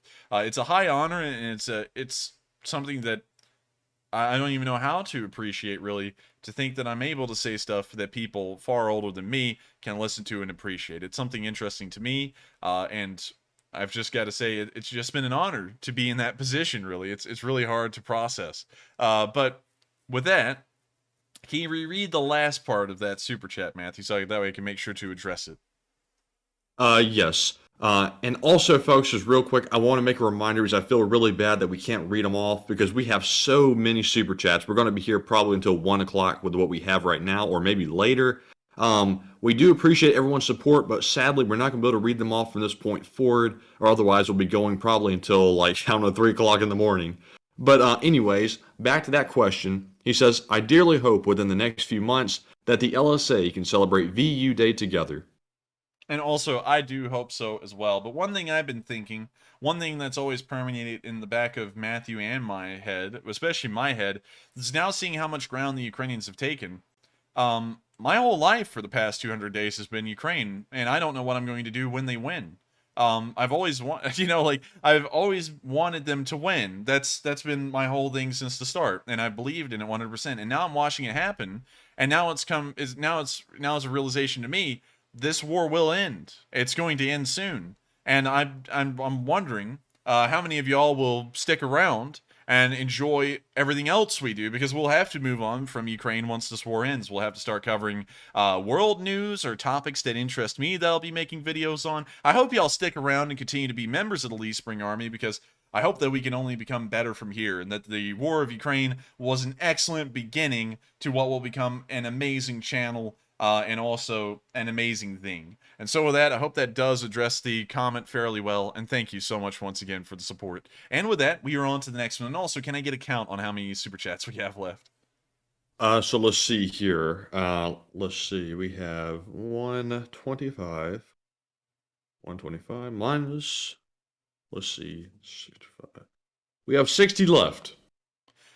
Interesting. I feel like we're almost running through sand right now, because it feels like we're not getting to a lot of them. But with that, we're on to the next one. At the current rate we're going, we should end at 1 o'clock to 1:30. So up next, we have a $13 super chat from Kathy Carr, who says, "Matt and Enforcer, what do you think will happen first? Putin meets Comrade Makarov, or MLRS raining down on Moscow?" And Kathy, my vote goes toward Putin meeting Comrade Makarov. I think Putin will meet Comrade Makarov, most likely. And so with that, I thank you for the support. Hope that does answer the question. And we are on to the next one. And up next, WF2U, the decoder of the stream, put in a $12 super chat and decoded the Morse and said, Enforcer Matt, tonight's message is Slava Ukraine, here I'm Slava, multiple towns liberated, Kharkiv front collapses, onwards to Moscow, and yeehaw! And thank you so much for the support. And you did get the Morse code correct again. And so with that, thank you so much once again for always enjoying the Morse code messages. I'm glad that a lot of people do enjoy them. And with that, we are on to the next one. And thank you once again. And up next, we have a $10 super chat from Santiago Flores, who says, "Good evening. I'm donating 2 live chat questions and enjoy." And Santiago, like I had to do with the last one, sadly, I can only get one from the live chat due to our high volume tonight. But nonetheless, this live chat question is sponsored by Santiago Flores. And this one goes to Super Disaster, who says, do you think that the 10,000 troops that were trained in England had anything to do with the breakthrough and success that Ukraine is having? It may have. We're not entirely sure where these soldiers came from. We've seen a decent amount of Foreign Legion soldiers involved. So they could have been trained in Britain, sent back, and then floored the Russians. That's a high possibility, but unfortunately, we don't have enough information to definitively say that. So with that, I hope that answers the question fairly well, but I'm leaning more in the direction of they probably were British trained. And so with that, on to the next one. And up next, we have a $10 super chat from Sniper1, who says, with all the Ukrainian victories, will we see Russia adapt the no step back, just like in Soviet times? I don't think so. I don't really think there's room for them to do that anymore, because it's just... there's just really no way. I can't really explain it too well. This isn't a defensive war like then. This is an offensive war. And so telling these guys not one step back doesn't really mean much, because they aren't going to respect it. And there's no reason to respect it, because they can just fall back into Russia and be okay. But then again, the government could do whatever they want. But I just don't think they would be able to do that, especially considering the modern situation and that Russian soldiers can communicate so freely with their families, and that would get around really quickly. That could cause a lot of uprisings and riots in Russia. And so with that, I hope that answers the question fairly well, and thank you once again for the support. And with that, we are on to the next one. And also, real quick, I just want to give a shout out to Weathered Spartan and also Rado Kudri, as well as Richard Daniel Jr., just to want to give y'all recognition for throwing in super chats, but as I mentioned, sadly was after the cutoff, so we're not going to be able to read them all, because I think there's about 4 or 5 of them. But thank you very much for your support, and we're moving on to our next super chat, which is from Sniper1, who throws in a $10 donation, and says, as always, pick one question, your choice from the chat. This one is on me. And this question is sponsored by Sniper1. And this one goes to Lewis Highsmith, who says, do you have all info on the capture of Donetsk Airport captured in 2014? Unfortunately, I don't have any info on that airport being recaptured. We did cover that earlier in the war. We actually saw that the Ukrainians pushed into the Kievsky suburb for a bit and then got pushed back out, but I haven't heard about them retaking the thing in its entirety today. I will have to look into that a little bit more and try and probably report that tomorrow when Starsky's on. And so with that, I hope that answers the question. And thank you so much once again, Sniper, for sponsoring a live chat. Also, just as a rule going forward, if you send in a live chat, I think we'll only have to have those sponsor one question, because because in the future someone could say, here's some support, answer 5 questions, and due to time reasons, that then cuts down the amount of time we have to address other super chats and live chats as well. So with that, I thank you for the support, and thank you so much for allowing us to answer a live chat question. And with that, we are on to the next one. And up next, we have a $10 super chat from the BK Knight 3, who says, do you know we can get enough people on social media to ask McDonald's to bring their food trucks through Ukraine? McDonald's has food trucks? McDonald's? But anyways, he says, the smell and visual of the golden arches would raise morale and encourage Russian surrender. I have to say, oh my gosh, to have food trucks? You're kidding. The mech truck. The mech truck. Of course it was called that. But I have to say, though, BK Knight, I think that would encourage Mr. Lunchtime to go on the offensive, because he's going to want to get to that truck. Dude, that man in Chernihiv is going to murder. He's going to commit murder for McDonald's. That's like a carrot on a stick. You don't want to do that. Yeah, I mean, it's a decent idea. It will raise morale. But Matthew, I think while Mr. Lunchtime would want some McDonald's, that Chernihiv man, remember him? He was like, oh, I'm fighting for McDonald's. That man would get an unstoppable force would meet an immovable object in that situation, as both of them would fight for the McDonald's truck. But with that, I hope that answers the question fairly well. And also, that would be a huge morale lifter to have McDonald's trucks roll through Ukraine. But I think that McDonald's is currently reopening McDonald's in Ukraine as we speak. And so with that, we're on to the next one. And I hope that answers the question fairly well.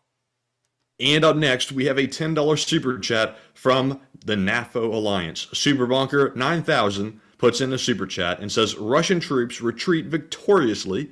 Ukrainian army runs after them in panic. Yeehaw! And I thank you so much for the support, because that is true. That's almost how the Russians are trying to paint it at this point, and it's hilarious to think that they keep on saying whenever they lose ground, oh, it's just a reshuffling. We're just reshuffling, you know, trying to stack our cards right. Because at this point, that's just a total lie. They've done that once, you know, fooled me once, shame on me, fool me twice, shame on you. That's kind of what they've gotten to at this point. And so with that, I hope that does address the comment fairly well. And thank you so much once again for the support. And with that, we are on to the next one.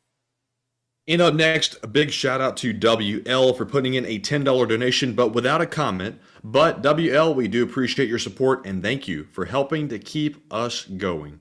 And up next, we have a $10 super chat from May Osborne, who says, cheers to better days ahead for Ukraine.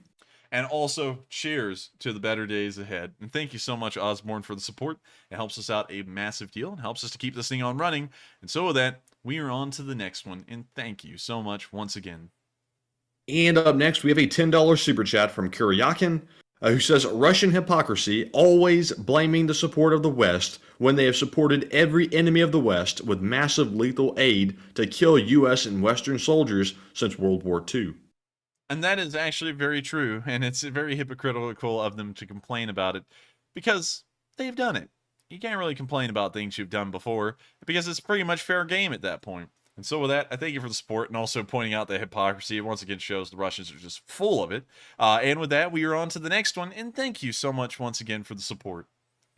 And up next, we have a $10 super chat from John Allen, who says, I would proudly wear a t-shirt with a picture of a guy giving the finger to the Moskva and the caption reading, Russian warship, I about said it, F you. And I thank you so much for the support. And also, we would make a shirt like that, but we do not want to profit off of Ukrainian imagery because it kind of feels bad. So with that, I thank you for the support. I hope that does address the comment. And also, I think there are shirts out there like that. And I would highly suggest getting them. It probably would support a Ukrainian business. And so with that, we are on to the next one. And thank you once again. And up next, we have a $10 super chat once more from Superbonker 9000, who says, please keep in mind, hundreds, if not thousands of Ukrainian soldiers are losing their lives. Slava Hero. And thank you for the support, and that is something I keep in mind. Can you actually reread that one real quick? He says, please keep in mind, hundreds, if not thousands of Ukrainian soldiers are losing their lives. And that is true, but one thing you also have to keep in mind, especially because I think that may be directed at my jokes and humor and things like that, is that I've been here for 200 days, and there's a lot of things I show that I cannot show on stream that I watch making this news every day. I've seen everything at this point, and I mean everything. I've seen the worst things you can ever imagine. And so, for me to be able to keep my sanity and keep covering this war, I have to make sure that I joke around, because if I don't, the seriousness of it will probably get to me, and then you're just living in misery. So, with that, I thank you for the support, but I hope you understand where I'm coming from, because even with that going on, I've got to try and keep myself together. And so with that, we're on to the next one, and thank you once again for the support. And up next, we have a $10 super chat from Nostalgic, who says, any word on the whole alleged North Korean support for Russian fascists? As far as I've heard, I've not heard any official news on that, although a lot of people have been talking about it. I have not heard of the Koreans sending in volunteers or any ammunition at that. It seems largely like rumors right now. And so with that, we are on to the next one, and I thank you once again for the support, and I hope that answered the question fairly well. And with that, we are on to the next one. And up next, we have a $10 super chat from Trolling Them Softly, who says, Russian trolls are using up all the copium reserves today. There will no doubt be a shortage for fleeing Russian marauders. Marauders? Yes, marauders.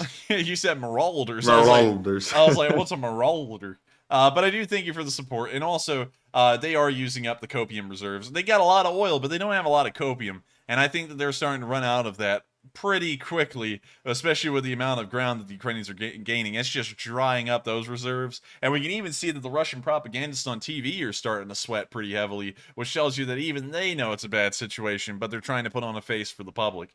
And so with that, also another funny thing, something that's really interesting to me, is that in a way, I guess you could say that in a way, especially during the Battle of Severodonetsk and Lysychansk, that didn't look like a good time at all. And I was still keeping up a good face and talking about how things will turn around and improve for the better. And I never cracked. I never once acted like I was panicking.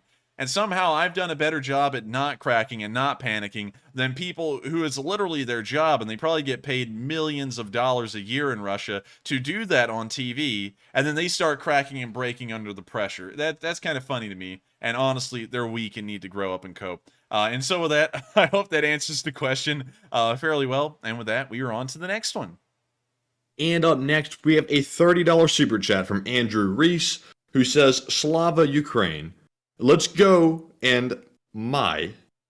And thank you so much for the support, Andrew Reese, and also Slava Ukraini. And let's go! 100, laughing face, smiling face. And so with that... Yes, sir! And so with that, we are on to the next one. And thank you so much once again for the support, Andrew. And up next, we have a $10 super chat from Trolling Them Softly once more, who says, Psyops is my spirit animal. Well, I thank you for the support. And Psyops is a real character. I gotta say, I enjoy Psyops, especially in live chats. Not in live chats, sorry, in Discord calls. For some reason, I was thinking that was a live chat. I've been in Discord calls with Psyops. He is an incredibly funny character, and I really enjoy him being around. And of course, he throws in some pretty good jokes in the live chat too, and you gotta appreciate him for that. You just got to. And so with that, thank you so much once again for the support, Trolling Them Softly. And with that, we are on to the next one. And up next, we have a $10 super chat from Sweet Cheeks, who says, Heart Sweet Cheeks. Well, I thank you for the support, Sweet Cheeks. It does help us out a lot. And with that, thank you once again. And with that, we're on to the next one. And with that, and with that, and with that. That's almost like Dawn for me. And with that, Dawn. And we're on to the next one. Oh, we're actually on to the next one? Yeah. Okay. And up next, we have a $10 super chat from Backwoods Law, who says, a cup of coffee for your boys. And thank you, Backwoods Outlaw, for the cup of coffee. We, of course, enjoy our cup of coffee real well. And you know what else we enjoy? The pulling power of a Ford F-150. You can get a lot of pulling power out of a Ford F-150. I can't do the voice tonight. Hope y'all enjoyed that a little bit, though. It's not as great as I like. But with that, we are on to the next one. And thank you once again for the cup of coffee. And unfortunately, you know what that reminded me of? It reminded me of that the guy who said, walk with your boys. And he also said, damn, son, where'd you find this? Walk with your boys. Yes. And so with that, we're on to the next one. And up next, also, a shout out to Aredo Kudri again for putting in another $50 super chat. Thank you very much for that. And also, we have a $10 super chat from Deshaun Sharp, who says, how do you think Russia will issue its surrender when they lose? I think Russia... oh, man. Just imagine that. The Ukrainians and the Russians at the negotiating table, but this time it's the Russians trying to broker a peace for themselves. That'll be fun. But anyways, I think they'll most likely just try and peace out of the place, maybe give back Crimea and the DPR and LPR, or they may make a deal, because I think they're going to try and end the war before Ukraine actually gets in Crimea, and try and just give away the Novorossiya states, the DPR and LPR, and try and keep Crimea, because Crimea is strategically important to Russia like nothing else. So they'll probably try and keep that in the peace agreements. But whether they'll actually have the ability to defend it is another question. And so with that, I hope that answers the question fairly well, and thank you so much once again for the support. And up next, we have a $10 super chat from Kilo Charlie, who says, the Zaporizhia nuclear power catastrophe is waiting to happen, and it needs more attention, in my opinion. Slava Ukraine. And Kilo Charlie, that is an excellent point, by the way, and we just brought that up earlier. And we did, and I do think it deserves a lot of attention, and also I think that the world should kind of bolster the idea that there should be a demilitarized zone around that nuclear power plant, so that way it could stay safe. And so with that, thank you so much once again for the support. I hope that does address the question fairly well, and I do wholeheartedly agree with you on that one. And so with that, we are on to the next one. And also, one more time, Rado Kudre puts in another $20 donation. And Rado, thank you very much for the support. You were being very generous, and we do appreciate you very much. Enforcer, would you like to... real quick, man, the Super Chat tab is just filled with donations from Radio Kudre. Like, there's like 4 of them up there. Yes. And also to address it real quick, I do thank you so much for the support, Radio Kudre. I think you know that it's the cutoff, and you're just putting them in, which is incredibly generous and kind of you. And I got to thank you for it, because that's just really kind. And so with that, we're on to the next one. And really, that's just really crazy. You've thrown in 4 of them after the cutoff, and they don't even have comments attached. But of course, we want to recognize you for the support, and thank you so much once again. And also, you just threw in another one. Jeez, Rado. Man, Rado. Rado. For some reason, we called him Radio. I was about to say radio. It's like, I think it says Rado. Radio Kutre. But anyways, there's Rado. You are Estonia. We are with the U.S. Thank you so much for the support. Also, Estonia is a neat little place. Let's drop down there for a second, because I know it's the cutoff, but you've maxed out super chats tonight pretty much. So let's go to Tallinn and let's take a look at what this town looks like.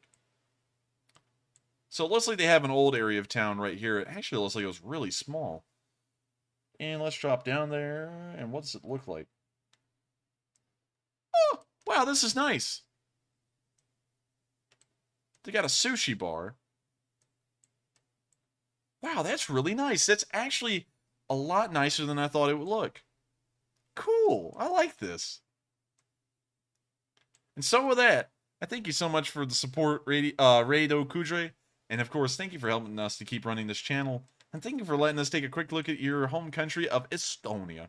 And so with that, we are on to the next one. And thank you so much once again. And up next, we have another $10 super chat from Andrew Reese. And thank you very much for your continued support, Andrew. And thank you for watching for a very long time. And up next, we have a $10 super chat from Withered Spartan, who says, I can't believe the momentum the Ukraine military has. As having experience in the USMC, I can't say how proud I actually am. Slava Ukraine. Slava Ukraini. And also, I would have to say that they are doing incredibly well. And also, considering that you have prior military service in the Marines, you must know how difficult it can be to emphasize the proper kind of training and the proper kind of fighting style. Of course, I've never served in the military. That's one thing that a lot of people know. However, I have read in the history books, and I know there are some people. I will say this. I don't like. And, you know, and I'm sorry if this brushes people the wrong way. Do not take this with any kind of bad intent from my part. But I don't like gatekeepers in anything, to just address something real quick. I don't like people who act like you have to have a college degree to be a expert in a field. Of course, there are exceptions, however. Exercise that one with some common sense. Like, for example, I'm not going to be an expert on nuclear science without going through some kind of a nuclear science college class, most likely, or at least a college degree. That's one. And it's back! Let's go! Let's go! It's back. Yes, sir! We're alive. We're alive and we're back. And so, with that, getting back to the whole gatekeeping thing, after I was so rudely interrupted, I don't like gatekeeping and those kinds of those kinds of things, you know what I mean? Because although the military, like, just speaking about that, I hate whenever I try and talk about the military sometimes, you know, and I say stuff like, well, you know, historically in World War I, it did this.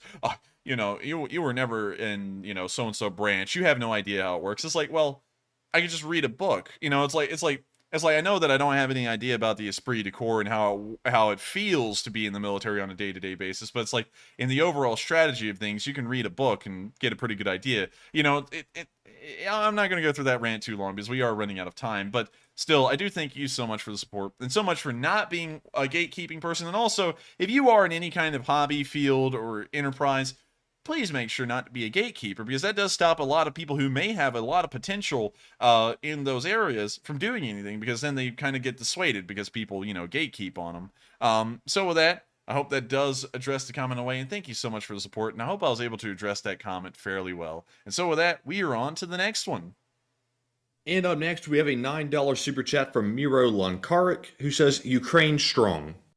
And also, Ukraine strong.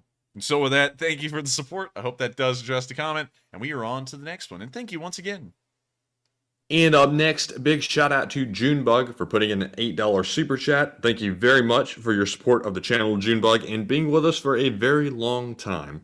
And up next, we have a $7 super chat from VPCZX, who says, COVID update, I'm feeling better. And also, Enforcer, thanks for the show. It gave me something to do while being sick. Thank you for the show. Hey, well, I thank you so much for the support, and it's good to hear that you're apparently back on your feet. Also, it's an absolute pleasure for me to run this show. It's the best, it's the least I can do, and I thank you so much for enjoying it, and I'm glad that it was able to help you get through those tough times. And so with that, we are on to the next one, and thank you so much once again. And up next, we have a $5 super chat from Ryan Miller, who says 200 days to collapse the Russian front. Who would have thought? How far can they go before the end of fall, where another stalemate may set in? I think the Ukrainians could probably get all the way to... Oh, man, I don't want to say, because then the front lines are drawn out in a way that makes them really specific, but I'll just say this. They'll probably retake Severodonetsk and Lysychansk before the beginning of fall. So with that, I hope that addresses the question, at least in a vague way, without getting into too much detail. But I thank you so much for the support, and I hope that answers the question fairly well. And so with that, we are on to the next one. And up next, we have a $5 super chat from CA Lags, who says a new leaf will grow in spring as the army fertilizes the land with Orc LSA. LSA! And also, thank you for the support. And that was a pretty poetic line. I do agree with that wholeheartedly. And so with that, we are on to the next one. And thank you once again for the support. And up next, we have a $5 super chat from Coder for Liberty, who says, now that Russia's military is Monty Python's Black Knight, can other countries help with the influx of prisoners? I don't think so, because then that would create an international problem, because it would be pretty difficult diplomatically for a country like Poland to process Russian prisoners of war taken by Ukraine, because, yeah, unfortunately, I can't really explain the diplomatic rigmarole right now, but I promise you that would create some problems. And so with that, I thank you so much for the support. I hope that does answer the question in a way, and with that, we are on to the next one. And up next, we have a $5 super chat from Billy, Joe, Carl, Bob, Danny, and Frank. The whole family is back with us for another night of streaming, and they say, Hans Guderian, German Panzer General, Friedrich Paulus, the Stalingrad General, get bent. You got nothing on these guys. Ha ha ha. Go, go, go. And I thank you for the support. And also, Heinz Guderian and also Paulus were, I mean... Yeah, I mean, they weren't great generals. They were okay, until it mattered, and then they weren't great. But still, I do thank you for the support, and also, pretty interesting comment right there. And so with that, we are on to the next one, and thank you once again. And up next, we have a $5 super chat from Frank's Mafia, and a $5 super chat from Janelle. And thank you very much to both of you for your support. Frank, it's good to have you on our side. We wouldn't want the Mafia to come down and bust our knees. And also, Janelle, thank you for also supporting us for a very long time. And up next, we have a $5 super chat from CH, who says, imagine you're a Russian infantry trooper and you know you're cannon fodder. You've seen 2 out of 3 of your unit killed. You have no uniform, food, or support, and so far, no Nazis. Why wouldn't you want a way out? I would think they would want a way out, and I do think that those are some great points to address that. Also, I know that there's sarcasm in that one, and also pretty good points to make too. I think the Russians will probably be surrendering en masse at this point to the Ukrainians, especially considering that it'll be far more difficult for them to run than to just stop and put their hands up. And so with that, I hope that answers the question fairly well, and thank you once again for the support. And so with that, we are on to the next one. And up next, we have a $5 super chat from Smart Lucker, who says, Ukrainian vehicles are doing their best impersonation of Lightning McQueen. Ukrainians be going, yow, across their country. And thank you for the support. And also, real quick to address that, I like the Lightning McQueen reference. I've always thought about doing something like that on stream, but always refrained. But I'm glad you were the first one to do it. And so thank you for the support. And also, they are trying to recreate Lightning McQueen. And I think it's not, yeah, it's more like ka-chow. And so that... He wrote yow. Really? Yes, he said, yeah! Well, fair enough. I think it may have been yeah. And so with that, we're on to the next one. And thank you once again. And up next, we have a $5 super chat from CA Lags, who says, instead of napping, can we say they're dreaming of new Ladas? I think they may be dreaming. Yeah, that's a great one. I like that. And so with that, I thank you for the support. I hope that does address the comment. And with that, we're on to the next one. And thank you for a new phrase for me to use. And up next, we have a $5 super chat from Mr. Diggs. And real quick, let me read over this one. So Mr. Diggs, I'm going to have to skip on reading that one because we cannot risk reading that off since it does pertain to YouTube.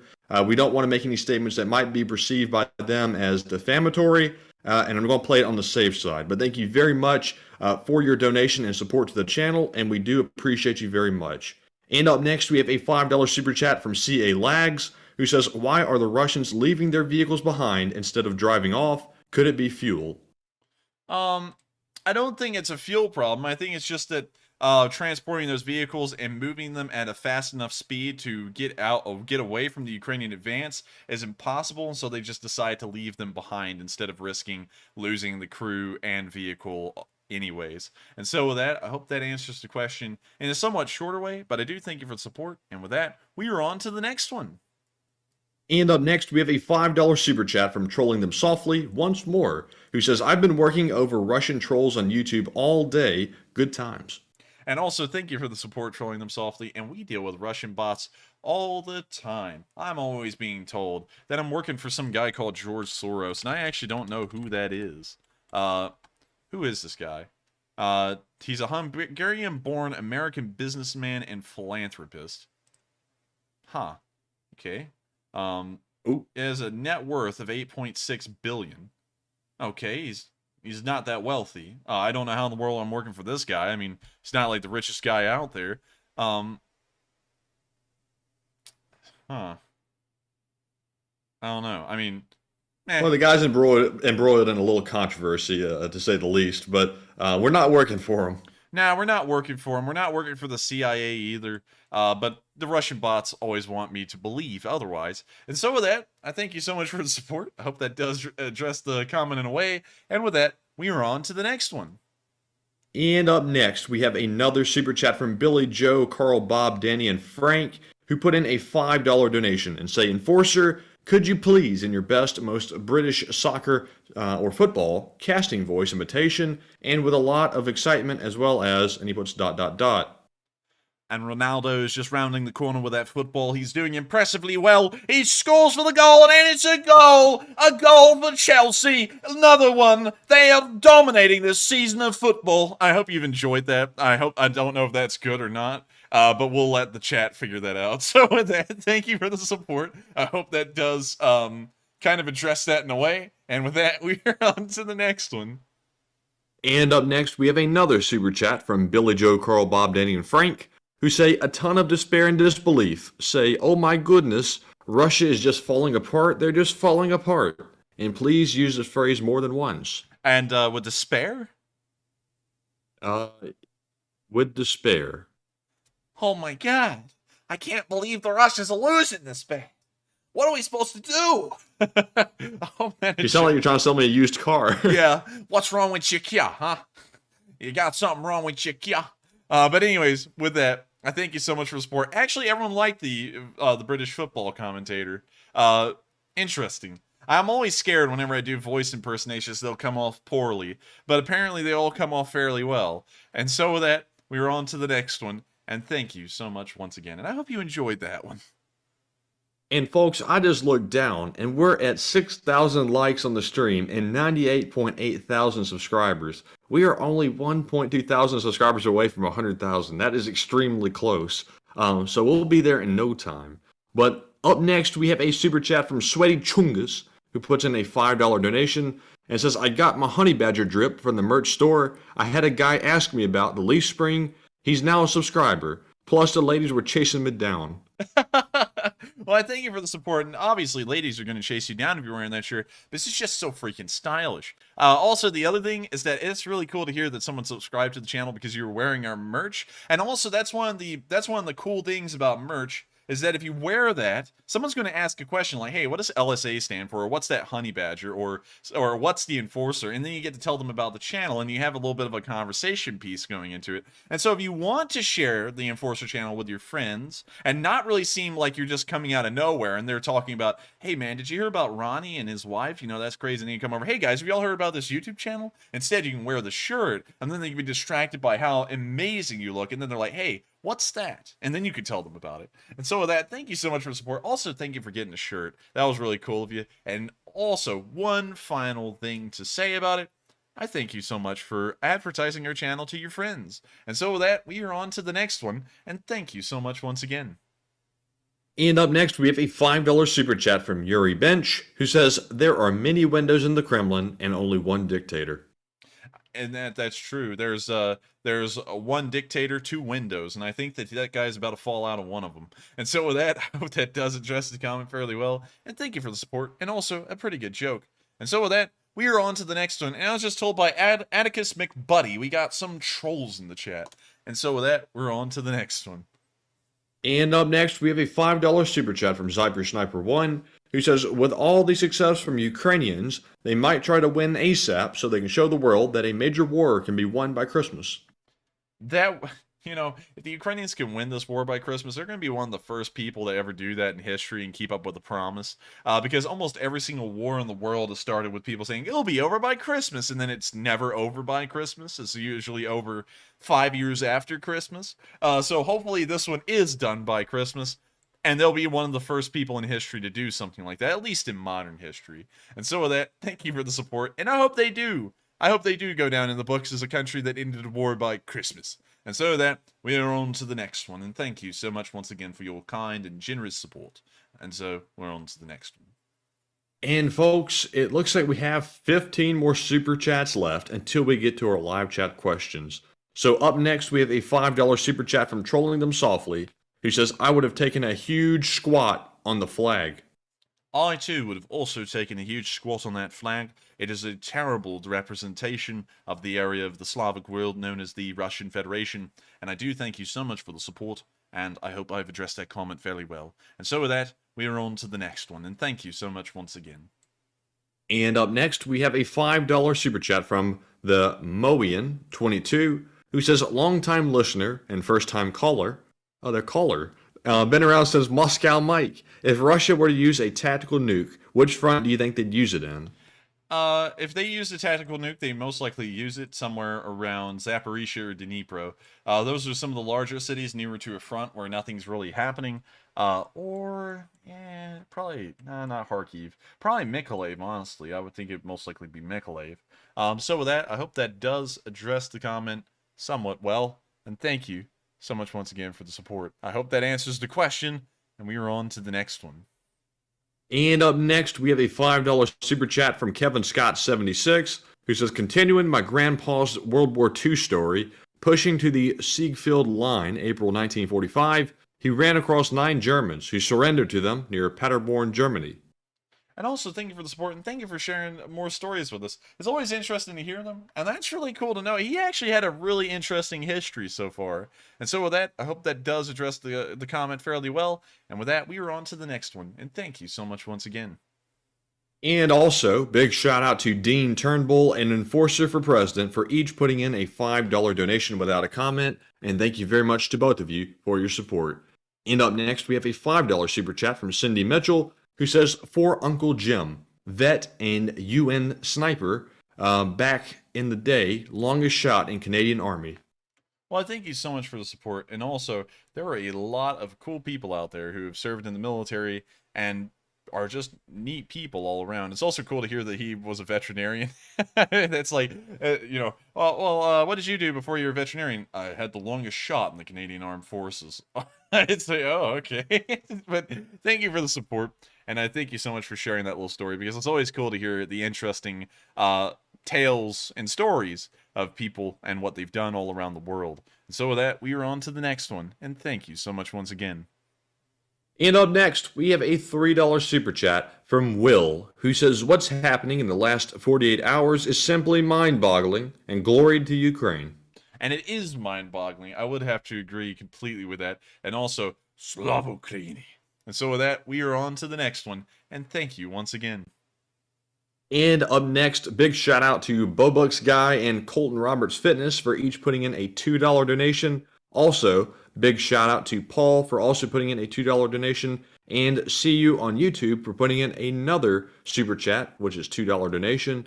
And finally, we have another one from Code Slinger, So thank you very much to all of you for leaving your support without comments, but we nonetheless appreciate it all the same. And up next, we have a $2 super chat from David Kotik, who says the Russians would tear Putin into shreds if nuke. I think they probably would, and I think that may stop the Russian government from doing that. There's also another level to it. And so with that, I thank you for the support. I hope that does address the comment. And with that, we are on to the next one. And up next, we have a $2 super chat from John Lane, who says, have you considered Belarus joining the fray? I have considered Belarus joining the fray, but I don't think they would, because the military seems to be largely against it, and that's why they haven't joined yet. And so with that, I hope that answers the question fairly well. And with that, we are on to the next one, and thank you once again. And up next, we have a $2 super chat from CA Lags, who says Marge Simpson is turning blonde. I don't know what that's in reference to. Me neither. But I do thank you for the support, of course. And with that, we are on to the next one. And up next, we have a $2 super chat from Andrew Reese, who says, Vitaly, watch out from fall. Vitaly, watch out for fall. I would watch out for the fall. The fall is a pretty rough month because of the rough season because of Rasputitsa. But beyond that, I think the Ukrainians will fare better than most people expect, because they largely don't rely on a massive armored vehicles, although it seems like they're starting to rely on them a little bit more now than before. But with that, we are on to the next one, and I hope that answers the question fairly well.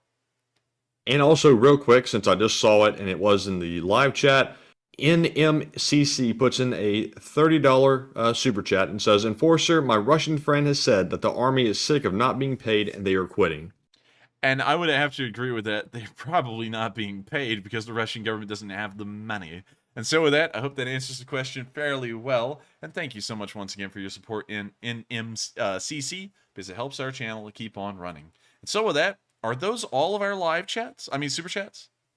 So that is all of our super chats, and I cannot believe we've gotten through them at 12:20, actually 1:23 Eastern. Man, shoo, that was a lot. All right, and so with that, I think y'all know that we've been on for quite a while tonight, and so we're going to answer live chat questions for the next 7 minutes until we reach the midway point of the hour, and then we'll be cutting off the stream for the night. And so with that, on to our first live chat question. And also, folks, one more time, just to let everybody know, we do very much appreciate everybody's support. It really means a lot to us. It also means a lot to us to read all the kind comments as well, because we do this every single night, and it does mean a lot to us to know that people enjoy and appreciate what we do on the channel. So thank you all very much. And also, Rado Kudre, I'm going to go ahead and read off your super chat because I saw it in the live chat. He puts in a $20 donation and says, with Ukrainian forces advancing so fast, what are they going to do? Captured Russian soldiers. Taking care of them will slow them down. If the Ukrainian forces have the ability to slow down for a second and process these soldiers, they will. If they don't have the luxury to, they'll shoot them. That's just how the world works. There's always people, whenever I say that, they go, oh my god, I don't like that. But that's just the way war works. That's the way it's always worked. The United States did that a lot in the Second World War. They did that a lot in the First World War. Everyone does that.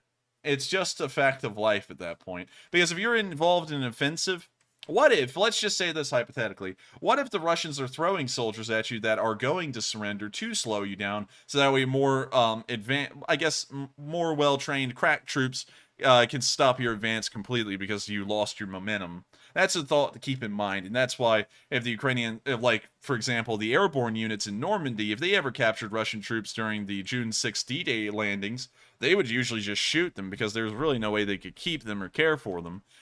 So with that, I hope that answers the question fairly well, Rado Kudre. It's an unfortunate fact of war, but of course, the overall, I guess you could say, outcome of the war is more important than that single instance.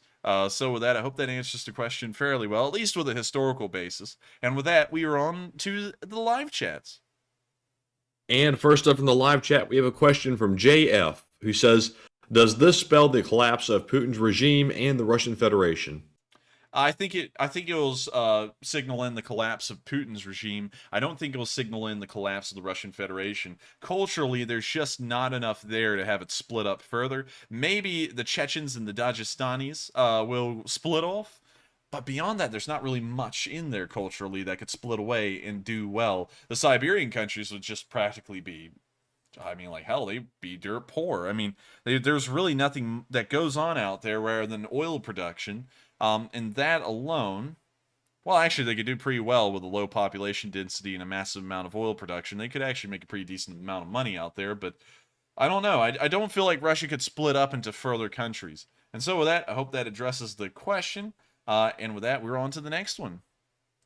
And up next, we have a question from Lawrence Wells, who says, do you think if the Ukrainians kick out all the Russians, including Crimea, they can join NATO?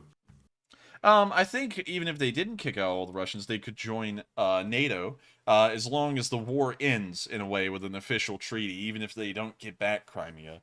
So with that, I hope that answers the question. And also, real quick, I would like to take a moment to address a live chat question from Caius Ion, who says, doesn't shooting prisoners make sure all others will fight to dead and never even consider surrendering? No, because you can process prisoners, and you can process the large majority of them, but let's just say you are fighting for the town of Verliki Berluk, and you have to push an additional 2 miles that day. It is a quota. You must reach an additional 2 miles. And you take 10 to 20 soldiers. There's no infrastructure behind the lines to process them, and so you have to take care of them or sit there and wait for someone to come up there and then process them and take them off your hands.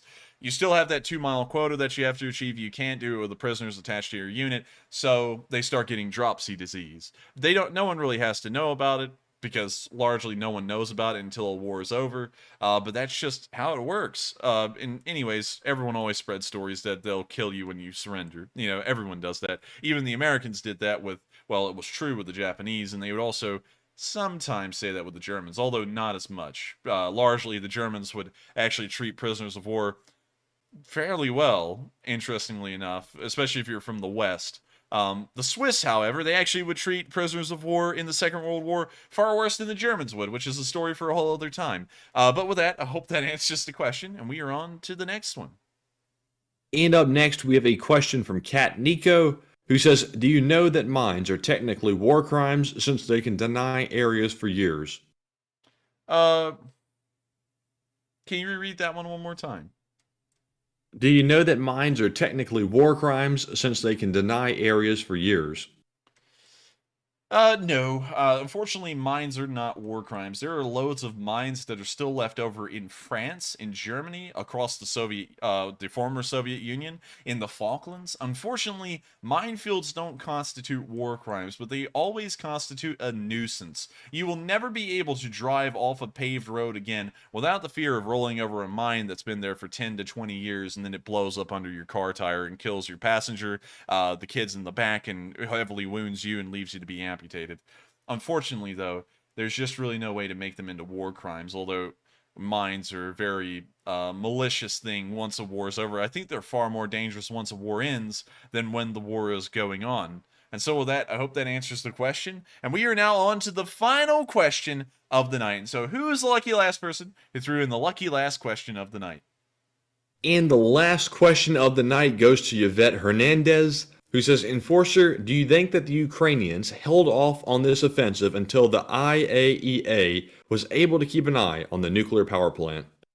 I think that may have just been coincidence, because it seemed for a while, I just got to tell y'all, the silence that was in that area of the front line near Chuiv and Balakliia was so pronounced compared to everywhere else on the front that it was bizarre. It was just incredibly odd, and I was always wondering, why is it so quiet there? So I think they've been having that plan for quite some while. It may have been that they were waiting for the IAEA, but at the same time, I think they were just waiting for the logistics and the supplies to be there for them to finally conduct it, because it looks like they've been planning it for months based off the silence from that area of the front.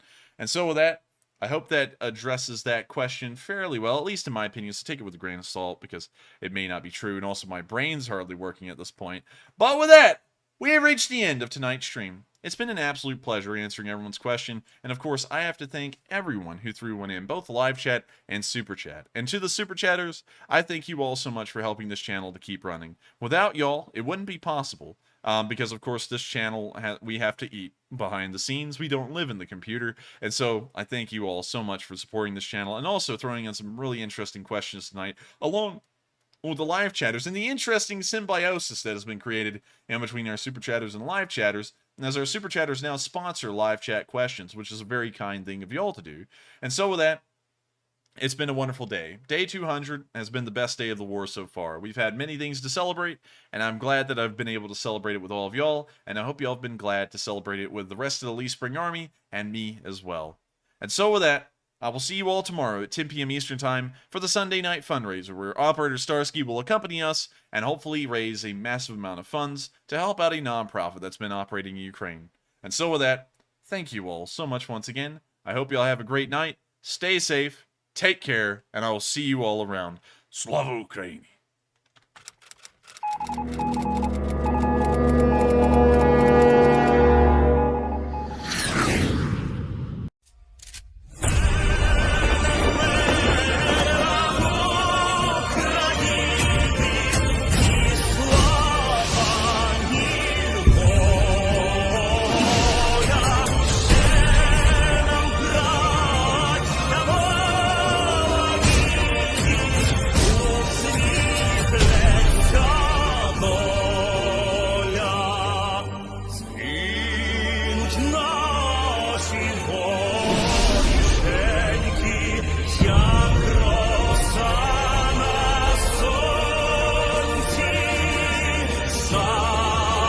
Запануєм і не браття.